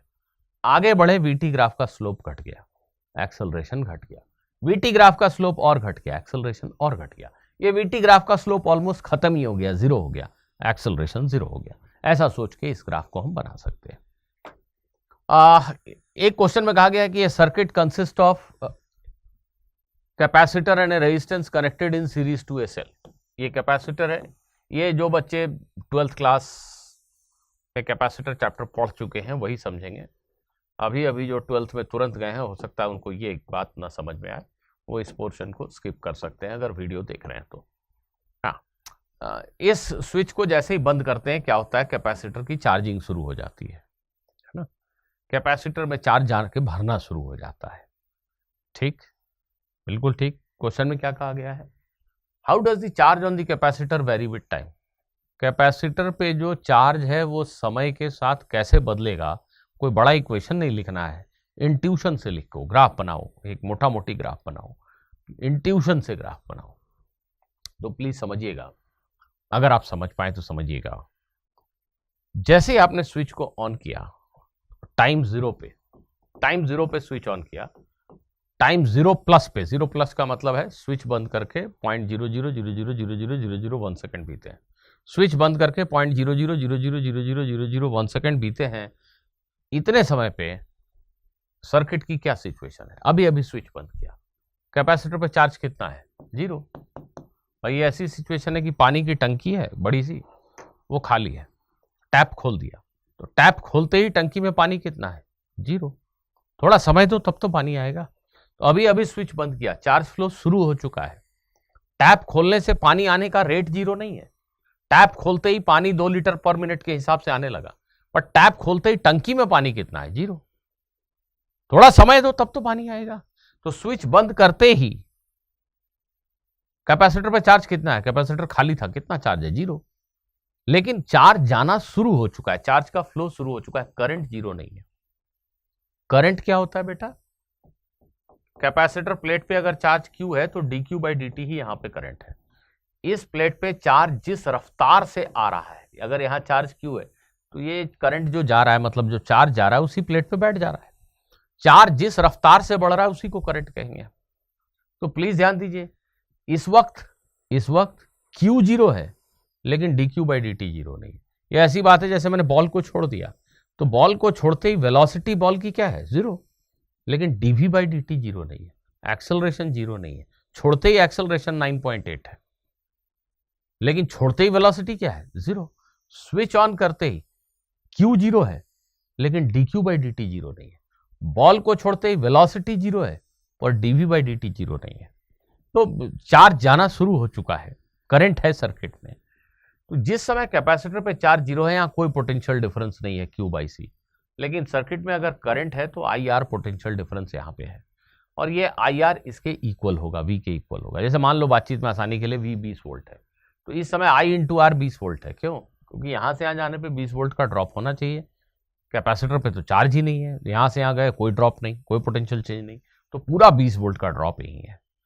तो I इंटू R 20 वोल्ट के इक्वल है, मतलब I बहुत बड़ा है, करंट बहुत बड़ा है। करंट मतलब dQ बाई dt बहुत बड़ा है। तो शुरुआत में टाइम 0 पे कैपेसिटर पे चार्ज तो 0 है, लेकिन चार्ज आने की रफ्तार बड़ी तेज है। I बहुत बड़ा है, करंट बहुत बड़ा है। Q 0 है और चार्ज बड़ी तेजी से आ रहा है। टैप खोला, एकदम धड़ाधड़ पानी गिरना शुरू हो रहा है, लेकिन खोलते ही टंकी में पानी कितना है? 0। तो Q 0 है पर dQ बाई dt बहुत तेज है, मतलब स्लोप बहुत तेज है। थोड़े समय के बाद जाके देखेंगे तो इस पे अच्छा खासा चार्ज आ गया। इस पे जब काफी चार्ज आ गया, ऐसा मान लो, 1 मिनट के लिए मान लो कि ये 20 वोल्ट की बैटरी है और यहां इतना चार्ज आ गया कि यहां 10 वोल्ट हो गया Q बाई C। यहां से यहां जाने पे 10 वोल्ट का पोटेंशियल ड्रॉप है, तो अब यहां 10 ही वोल्ट होगा, 10 और 10 मिलके 20। दैट मीन्स ये I इंटू R जो है वो पहले शुरू में तो 20 था पर अब 10 हो गया। I इंटू R 10 हो गया, मतलब करंट आधा हो गया, कम हो गया। करंट कम हो गया मतलब चार्ज आने की रफ्तार कम हो गई। जैसे जैसे ये कैपेसिटर भरता जा रहा है चार्ज से, चार्ज आने की रफ्तार कम होती जा रही है, चार्ज बढ़ने की रफ्तार कम होती जा रही है। बहुत लंबे समय के बाद जब ये कैपेसिटर पूरी तरह भर गया, यहां पोटेंशियल डिफरेंस इस V के बराबर हो गया, तो अब कोई करंट नहीं रह जाएगा, करंट 0, क्योंकि ये 20 वोल्ट, यहां 20 वोल्ट, तो यहां से यहां जाने पे 0। I इंटू R 0 मतलब करंट 0। तो अगर इन सारी बातों को ध्यान से देखेंगे तो हमें ऐसे ही समझ में आ जाएगा कि ग्राफ ऐसे होना चाहिए। टाइम 0 पे चार्ज 0 है, लेकिन चार्ज आने की रफ्तार बड़ी तेज है, dQ बाई dt। ग्राफ की स्लोप बहुत ज्यादा है। जैसे जैसे चार्ज भर रहा है, ग्राफ की स्लोप कम होती जा रही है, कम होती जा रही है, कम होती जा रही है। फाइनली कैपेसिटर पे एक चार्ज Q0 होगा, फाइनल चार्ज, वहां जाते जाते करंट खत्म ही हो चला होगा। I की वैल्यू 0, मतलब इस ग्राफ का स्लोप खत्म। अब क्वेश्चन में यह भी कहा गया है कि इस सर्किट में करंट टाइम के साथ कैसे बदल रहा है, इसका ग्राफ बना दो। करंट और टाइम का ग्राफ बना दो, I और T ग्राफ बना दो। I क्या है? इसी का स्लोप। अगर पूरी कहानी को ठीक से सुना तो समझ गए। शुरू में करंट बहुत बड़ा है नहीं, और उसके बाद करंट डिक्रीज होता जा रहा है। ये करंट बहुत बड़ा है, फिर कम हो गया और कम हो गया और कम हो गया और कम हो गया और कम हो गया, 0 की तरफ जा रहा है। तो एक मोटा मोटा इंट्यूशन से बनाना है तो हम कुछ ऐसा ग्राफ बना देंगे कि शुरू में करंट बहुत बड़ा है और फिर डिक्रीज होता होता होता होता होता खत्म हो गया। तो बिना इक्वेशंस लिखे, बिना मैथमेटिक्स किए हम एक रफ स्केच तो खींच ही सकते हैं। What is the AC resistance और dynamic resistance of an ideal PN junction in forward bias. अगर एक PN जंक्शन को फॉरवर्ड बायस में रखते हैं, ये सब वही लोग समझ पाएंगे जिन्होंने नीट के लिए कुछ पढ़ाई की है। एक ideal PN junction forward bias में जो करंट वोल्टेज ग्राफ होता है, वो मैं आपको सिर्फ ग्राफ, स्लोप, एरिया की उपयोगिता बता रहा हूं। प्लीज ध्यान दीजिए। एक PN जंक्शन में फॉरवर्ड बायास में, ओहो, फॉरवर्ड बायास में जो करंट वोल्टेज ग्राफ है वो ऐसा होता है, अगर आपको याद हो तो फॉरवर्ड बायास में आइडियल पीएन जंक्शन के लिए डायनामिक रेजिस्टेंस का क्या मतलब है? देखिए, जब वोल्टेज को हम करीब करीब 0.7 वोल्ट के ऊपर ले जाते हैं, ये 0.7 वोल्ट हो गया, 0.7 वोल्ट के नीचे रहने से लगभग नहीं के बराबर करंट होता, बहुत छोटा, पर 0.7 वोल्ट के ऊपर जाते ही थोड़ा सा वोल्टेज बदलो नहीं कि करंट एकदम जू जा भागने लगता है, बहुत तेज भागता है। तो डायनामिक रेजिस्टेंस का मतलब, जिसको एसी रेजिस्टेंस भी कहा जाता है इलेक्ट्रॉनिक्स की भाषा में, वो V बाई आई नहीं होता है, वो डेल्टा V बाई डेल्टा आई होता है। इसका मीनिंग ये होता है कि अगर हम वोल्टेज में एक छोटा सा चेंज डेल्टा V का करें, अगर वोल्टेज को डेल्टा V बदलें तो करंट में कितना बड़ा बदलाव होगा वो देखना है हमें।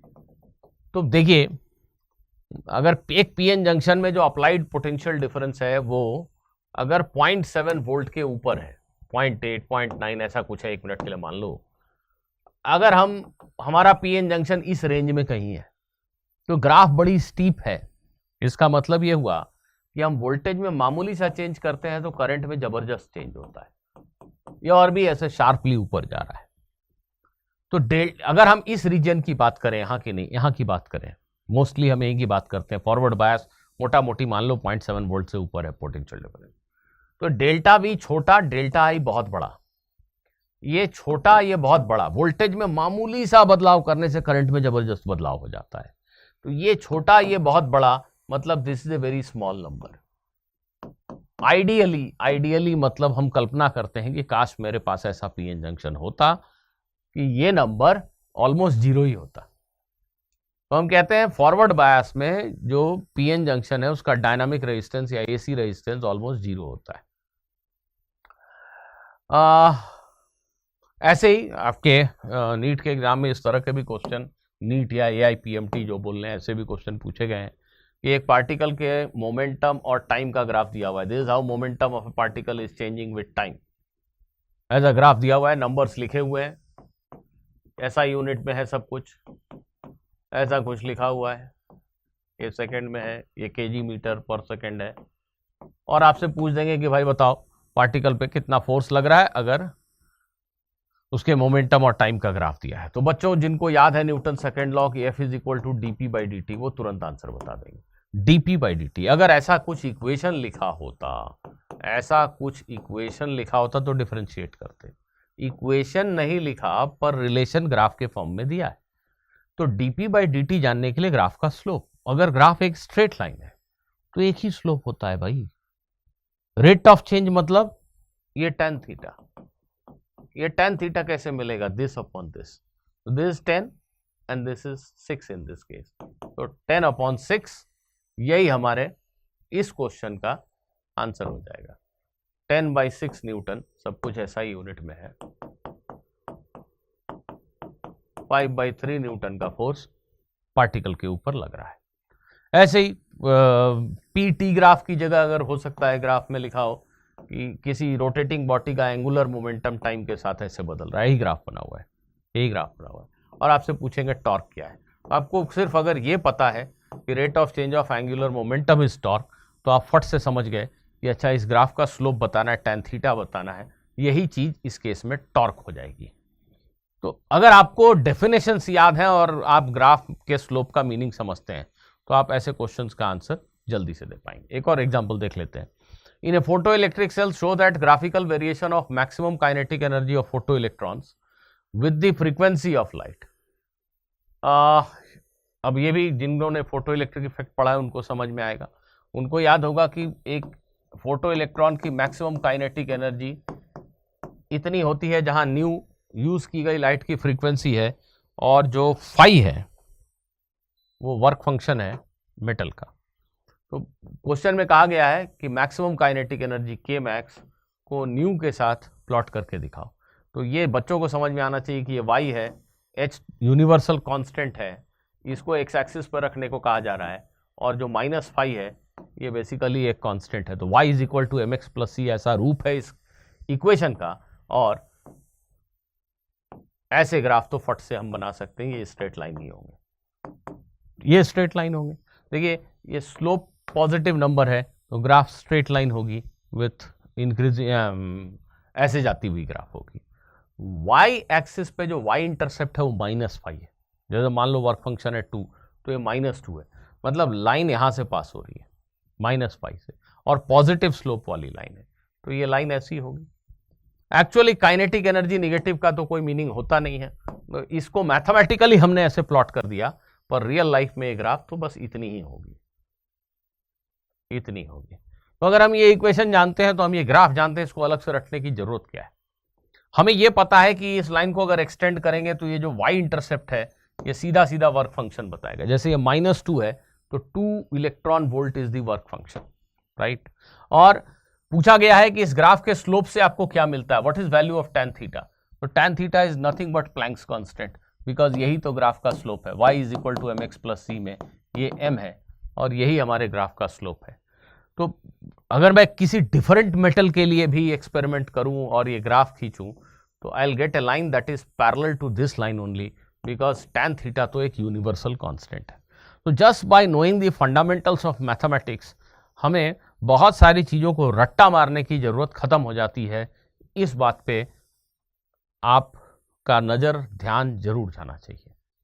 नीट का एग्ज़ाम उतना रटने वाला नहीं है जितना आप समझते हो एक्चुअली में। Now let us move on to area and integration. I'll just rush through it. इसमें बहुत कुछ करने को नहीं है। एरिया एंड इंटीग्रेशन आपको मैं ये समझा दूं जल्दी से। अगर y वर्सेस x ग्राफ दिया हुआ है, ये graph x axis x1 x2 के बीच ये जो एरिया होता है, ये एरिया अगर आपने किसी तरीके से पता कर लिया तो एक्चुअली आप y dx का इंटीग्रेशन जान गए x1 से x2 के बीच में। ये एरिया और ये इंटीग्रेशन दोनों सेम चीजें होती हैं, ये सबसे अहम बात यहाँ पे समझने की है। जैसे एक पार्टिकल का वेलोसिटी टाइम ग्राफ मान लीजिए आपको दिया गया है, vt ग्राफ दिया गया है। ये पार्टिकल का वेलोसिटी टाइम ग्राफ दिया गया है किसी क्वेश्चन में, ऐसा क्वेश्चन अक्सर आता है। एक पार्टिकल का वेलोसिटी टाइम ग्राफ दिया गया है, ये मीटर पर सेकेंड में है मान लीजिए, ये 4 सेकेंड, ये 8 सेकेंड, ये सेकेंड में। ये पार्टिकल का वेलोसिटी टाइम ग्राफ दिया गया है और आपसे पूछा जा रहा है कि पार्टिकल का डिस्प्लेसमेंट बताओ 8 सेकेंड में। तो बच्चों यहां ध्यान देना है कि जो वेलोसिटी है उसको आपने कैसे डिफाइन किया था, ऐसे।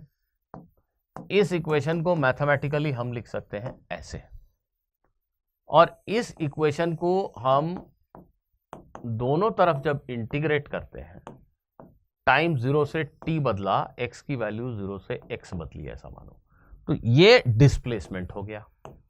Displacement is integration of v dt in the time interval given. ध्यान दीजिए, हमें सिर्फ ये पता होना चाहिए कि velocity is dx by dt। इसको थोड़ा सा मैनिपुलेट करें तो हमें डिस्प्लेसमेंट कैसे मिलेगा, v dt के इंटीग्रेशन से। ठीक है, अगर आपको ये स्टेप बहुत अटपटे लगते हैं तो ये भी याद होना चाहिए कि डिस्प्लेसमेंट कैसे मिलेगा, v dt के इंटीग्रेशन से। इंटीग्रेशन कब करना है, जब वेलोसिटी वेरिएबल है। क्या यहाँ वेलोसिटी वेरिएबल है, थोड़ी देर तक कांस्टेंट फिर वेरिएबल है, तो इंटीग्रेशन तो करना पड़ेगा। अगर मेरे पास कोई ऐसा इक्वेशन होता वेलोसिटी टाइम के फंक्शन में ऐसी लिखी होती, कुछ भी ऐसा, तो मैं इंटीग्रेशन करके आंसर देता डिस्प्लेसमेंट की वैल्यू। v और t का रिश्ता तो दिया है पर ऐसा नहीं, ग्राफ के फॉर्म में दिया है। तो मुझे याद आना चाहिए कि यार ये y dx का इंटीग्रेशन करो या ग्राफ का एरिया निकालो, बात तो एक ही होती है। तो v dt का इंटीग्रेशन मैं कर नहीं पा रहा हूं, क्यों? क्योंकि v का ऐसा कोई इक्वेशन तो पता नहीं है मुझे। तो तुरंत मेरा ध्यान जाना चाहिए कि अच्छा, इसका मतलब ग्राफ के एरिया से आंसर आएगा। जी हाँ, ये वेलोसिटी टाइम ग्राफ है, ये टाइम एक्सिस है, ये पूरा का पूरा जो एरिया है ये डायरेक्टली आपको इस इंटीग्रेशन की वैल्यू बताता है। तो डिस्प्लेसमेंट कैसे निकलेगा, v dt के इंटीग्रेशन से, बस इतना ही याद होना चाहिए। बाकी हमें पता है y dx का इंटीग्रेशन और एरिया में क्या रिलेशन है। तो ये एरिया निकाल दो किसी भी तरीके से, ये रेक्टेंगल और ये ट्रायंगल का एरिया जोड़ दो, या इसको एक ट्रैपेजियम मान लो। देखो ट्रैपेजियम है ये, ट्रैपेजियम, ये पैरेलल साइड्स हैं, इसकी एक लेंथ है 4, इसकी एक लेंथ है 8, दोनों पैरेलल साइड के बीच की परपेंडिकुलर दूरी, इसको कहते हैं हाइट। ट्रैपेजियम का एरिया होता है half into height into sum of parallel sum of parallel sides, देखिए sum of parallel side 4 8 half into height, यही हमारा आंसर हो गया। So many metre is the displacement. VT graph की बात चली है तो यहां पे बच्चों तुम्हें बता दूं कि अगर वीटी ग्राफ ऐसा कहीं मिल जाए तुम्हें, जैसे ऐसा कहीं मिल जाए तुम्हें, तो ध्यान देना कि ये एरिया पॉजिटिव और ये एरिया निगेटिव। अगर टोटल डिस्प्लेसमेंट बताना है तो हमेशा इस एरिया में से इस एरिया को सब्ट्रैक्ट कर देना। ये एरिया 20 आया और ये 15 आया, तो 20 माइनस 15 5 हुआ डिस्प्लेसमेंट। लेकिन अगर डिस्टेंस ट्रैवल्ड पूछा गया हो वीटी ग्राफ देके डिस्टेंस, तो इन दोनों एरिया को जोड़ देना। ये 20 और ये 15 आया तो डिस्टेंस ट्रैवल्ड 35 हो गया। क्यों? ये वेलोसिटी पॉजिटिव है, मतलब पार्टिकल पॉजिटिव एक्स डायरेक्शन में जा रहा था। यहां वेलोसिटी निगेटिव है, मतलब पार्टिकल ने यू टर्न लिया और पीछे लौट के आ गया। तो भाई डिस्प्लेसमेंट तो मुझे सिर्फ इतना ही बताना पड़ेगा ना, दिस माइनस दिस करेंगे तो डिस्प्लेसमेंट आएगा। पर डिस्टेंस बताने के लिए तो ये पूरी दूरी ही बतानी पड़ेगी। तो डिस्टेंस बताने के लिए दोनों एरिया को जोड़ना पड़ेगा, ये याद रखिएगा।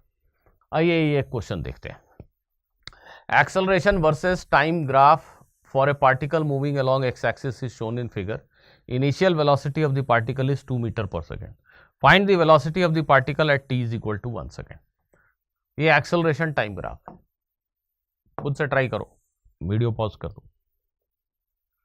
Initial velocity of the particle, time 0 पे जो पार्टिकल की वेलोसिटी है u, इट इज 2। ये एक्सेलरेशन टाइम ग्राफ है और t इज इक्वल टू 1 पे हमें वेलोसिटी बतानी है।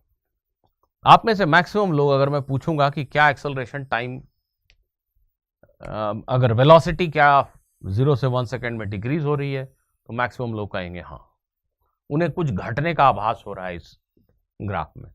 बच्चों एक्सेलरेशन डिक्रीज हो रहा है, पर एक्सेलरेशन टाइम 0 पे +4 है, यहाँ पे 0.52 है, 0.5 सेकेंड पे पॉजिटिव 2 है। पॉजिटिव 2 है मतलब एक्सेलरेशन है इधर ही, इस डायरेक्शन में एक्सेलरेशन 0.1 भी है तो वेलोसिटी बढ़ रही है। एक्सेलरेशन का मैग्नीट्यूड घट रहा है पर एक्सेलरेशन पॉजिटिव है मतलब वेलोसिटी बढ़ रही है। तो 0 से 1 सेकेंड के बीच में पार्टिकल की वेलोसिटी बढ़ रही है, घट नहीं रही है, पक्की बात है। वीटी ग्राफ कैसा होगा 0 से 1 सेकेंड में, अगर मैं पूछ दूं आपसे वीटी ग्राफ कैसा होगा? इनिशियल वेलोसिटी 2 है और v जो है वो टाइम के साथ ऐसा बढ़ रहा है, ऐसा ग्राफ बनाना सही होगा क्या? वीटी ग्राफ एक स्ट्रेट लाइन होता है अगर एक्सेलरेशन कांस्टेंट हो। यहाँ एक्सेलरेशन 4 नहीं है, 3 हो गया, 2 हो गया, 1 हो गया, 0.5 हो गया, 0 हो गया, तो एक्सेलरेशन डिक्रीज हो रहा है। इसलिए बच्चों 0 से 1 सेकेंड के इंटरवल में वीटी ग्राफ ऐसा तो नहीं होगा। वीटी ग्राफ ऐसा होगा जिसमें एक्सेलरेशन डिक्रीज होता हुआ दिखना चाहिए मुझे। एक्सेलरेशन डिक्रीज होता हुआ कैसे दिखेगा? ऐसा कुछ ग्राफ होना चाहिए। अब ये वेलोसिटी टाइम ग्राफ का स्लोप बहुत बड़ा है, 4, स्लोप कम हो गया 3, एक्सेलरेशन 3 हो गया, स्लोप कम हो गया एक्सेलरेशन 1, स्लोप ऑलमोस्ट 0 हो गया यहाँ पे, तो एक्सेलरेशन 0। वीटी ग्राफ तो ऐसा दिखेगा, पहली चीज। बहरहाल हमसे पूछा गया find the velocity at t is equal to 1 second, कैसे बताएंगे? अगेन आपको ये इक्वेशन पता होना चाहिए कि acceleration is dv by dt। इसको हम लिख सकते हैं dv is equal to a dt। इसको इंटीग्रेट करते हैं। Actually v is equal to u plus at का डेरिवेशन आप में से कितने लोगों को याद है मुझे पता नहीं, बहुत सारे लोगों को याद नहीं होता है। आपको लगता है डेरिवेशन क्यों पढ़ना, तो डेरिवेशन नहीं पता है तो ये सारी चीज़ें कठिन लगती हैं, और अगर पता है तो ये सारी चीज़ें पता है कि यही होता है, ये तो डेरिवेशन के स्टेप हैं। हाँ, तो अगर इसको आप इंटीग्रेट करेंगे टाइम 0 से t या t1 से t2 कुछ भी हो सकता है, वेलोसिटी इनिशियल u से बदल के v हो गई, तो ध्यान दीजिए ये इंटीग्रेशन हो जाएगा v minus u, this a dt। बच्चों यहाँ ध्यान दीजिए, a dt का इंटीग्रेशन क्या होता है? a dt का इंटीग्रेशन वेलोसिटी होता है, गलत, वो चेंज इन वेलोसिटी होता है, याद करो, चेंज इन वेलोसिटी। और a dt का इंटीग्रेशन क्या हो गया? हमारे लिए area of the graph, a और t का ग्राफ दिया हुआ है, तो 1 सेकंड के अंदर ग्राफ और टाइम एक्सिस के बीच का ये जो एरिया है यही चेंज इन वेलोसिटी है। बच्चों चेंज इन वेलोसिटी है ये, v माइनस यू की वैल्यू ये एरिया है। एरिया क्या है? Triangle, half into base into height, half into 1 into 4, half into 1 into 4 मतलब 2। u की वैल्यू 2 दी हुई है, इसलिए v की वैल्यू मिल गई, इसलिए v की वैल्यू मिल गई, राइट। तो t is equal to 1 second तक पार्टिकल की वेलोसिटी बढ़ रही थी और वेलोसिटी 4 मीटर पर सेकेंड होगी। दूसरा क्वेश्चन मैं आपके लिए छोड़ देता हूं। At what time speed of the particle will again become equal to its initial speed? Initial speed is 2। कितने समय पे, अगर ये ग्राफ ऐसे ही चलता रहा, किस टाइम पे पार्टिकल की स्पीड इनिशियल स्पीड के बराबर फिर से लौट आएगी? ये आपको इस ग्राफ को देखकर कैलकुलेशन करके बताना है। इसी तरीके से आपको कई जगहों पे एफटी ग्राफ मिल जाता है, फोर्स टाइम ग्राफ। एक पार्टिकल के ऊपर फोर्स लग रहा है और फोर्स और टाइम का ग्राफ मोस्टली स्ट्रेट लाइंस के कॉम्बिनेशन में दिया होता है, पर ठीक है, एफटी ग्राफ दिया हुआ है। तो एफटी ग्राफ का जो एरिया होगा बच्चों ध्यान दीजिएगा, एफटी ग्राफ का जो एरिया है ये एरिया एफ डी टी के इंटीग्रेशन को रिप्रेजेंट करता है। एफ डी टी का इंटीग्रेशन पार्टिकल पे एक्ट करने वाला इम्पल्स है, इम्पल्स कहते हैं इसको। This is equal to change in momentum of the particle, final momentum minus initial momentum. तो अगर एफ और टी का ग्राफ दिया है तो इस ग्राफ के अंदर का जब आप एरिया निकालोगे तो सीधा आपको चेंज इन मोमेंटम मिल जाएगा पार्टिकल का। क्या मिल जाएगा? चेंज इन मोमेंटम मिल जाएगा। बिल्कुल ऐसे ही एफ और एक्स का ग्राफ अगर आपको दिया है, पार्टिकल के ऊपर फोर्स लग रहा है, मान लो ऐसा ही ग्राफ है, और वेरिएबल फोर्स लग रहा है और पार्टिकल के डिस्प्लेसमेंट के साथ उसका ग्राफ दिया है, तो ये एफ एक्स ग्राफ का जो एरिया है, ये जो एरिया है ये आपको वर्क डन देता है, क्योंकि वर्क डन होता है एफ डी एक्स का इंटीग्रेशन, और एफ डी एक्स का इंटीग्रेशन निकालें या एफ एक्स ग्राफ का एरिया निकालें, बात एक ही है। तो एफ वर्सेज एक्स ग्राफ का एरिया सीधा सीधा आपको work done by the force on the particle देता है। ठीक इसी तरीके से थर्मोडायनामिक्स में आप पढ़ते हैं कि अगर एक गैस का प्रेशर P है और गैस मान लो एक्सपैंड हो रही है, कॉम्प्रेस हो रही है, एक बहुत ही छोटा चेंज इन वॉल्यूम dV होने से work done by gas is PdV। काफ़ी देर तक उसका वॉल्यूम बदलता रहा, प्रेशर बीच बीच में बदलता रहा, प्रेशर कांस्टेंट नहीं था, तो जो वर्क डन है वो इनिशियल से फाइनल पोजीशन तक PdV के इंटीग्रेशन से मिलता है। गैस का वर्क डन PdV का इंटीग्रेशन होता है। तो अब आप सभी जानते हैं कि बहुत सारे क्वेश्चन में एक प्रेशर वॉल्यूम का ग्राफ दिया हुआ होता है। किसी क्वेश्चन में ऐसा हो सकता है कि गैस का प्रेशर P0 है और उसका वॉल्यूम V0 से बढ़ के 2V0 हो गया, ऐसा। तो बताओ कि गैस का वर्क डन क्या है? तो हमें निकालना तो PdV का इंटीग्रेशन ही है। अब PdV का इंटीग्रेशन कैसे मिलेगा? तो PV ग्राफ का एरिया, ये एरिया मतलब P0 into this length V0, यही हमारा वर्क डन हो गया। इस थर्मोडायनामिक प्रोसेसेस में वर्क डन को और ध्यान से देखिएगा, कई बार क्वेश्चन ऐसे आए हैं जिसमें इस ग्राफ के एरिया से आप वर्क डन कैलकुलेट कर सकते हो। इस पे जरा जरूर एक बार और ध्यान दीजिएगा आप खुद से। ये चीज मैं एक्चुअली नहीं ले रहा हूं, ये मैंने एक दूसरा वीडियो बनाया है एसी सर्किट्स के ऊपर। तो एसी सर्किट्स का रिवीजन कराने के लिए एक वीडियो बनाया है, उसके शुरुआत में मैंने ये चीज़ अच्छे से वहाँ पे एक्सप्लेन की है।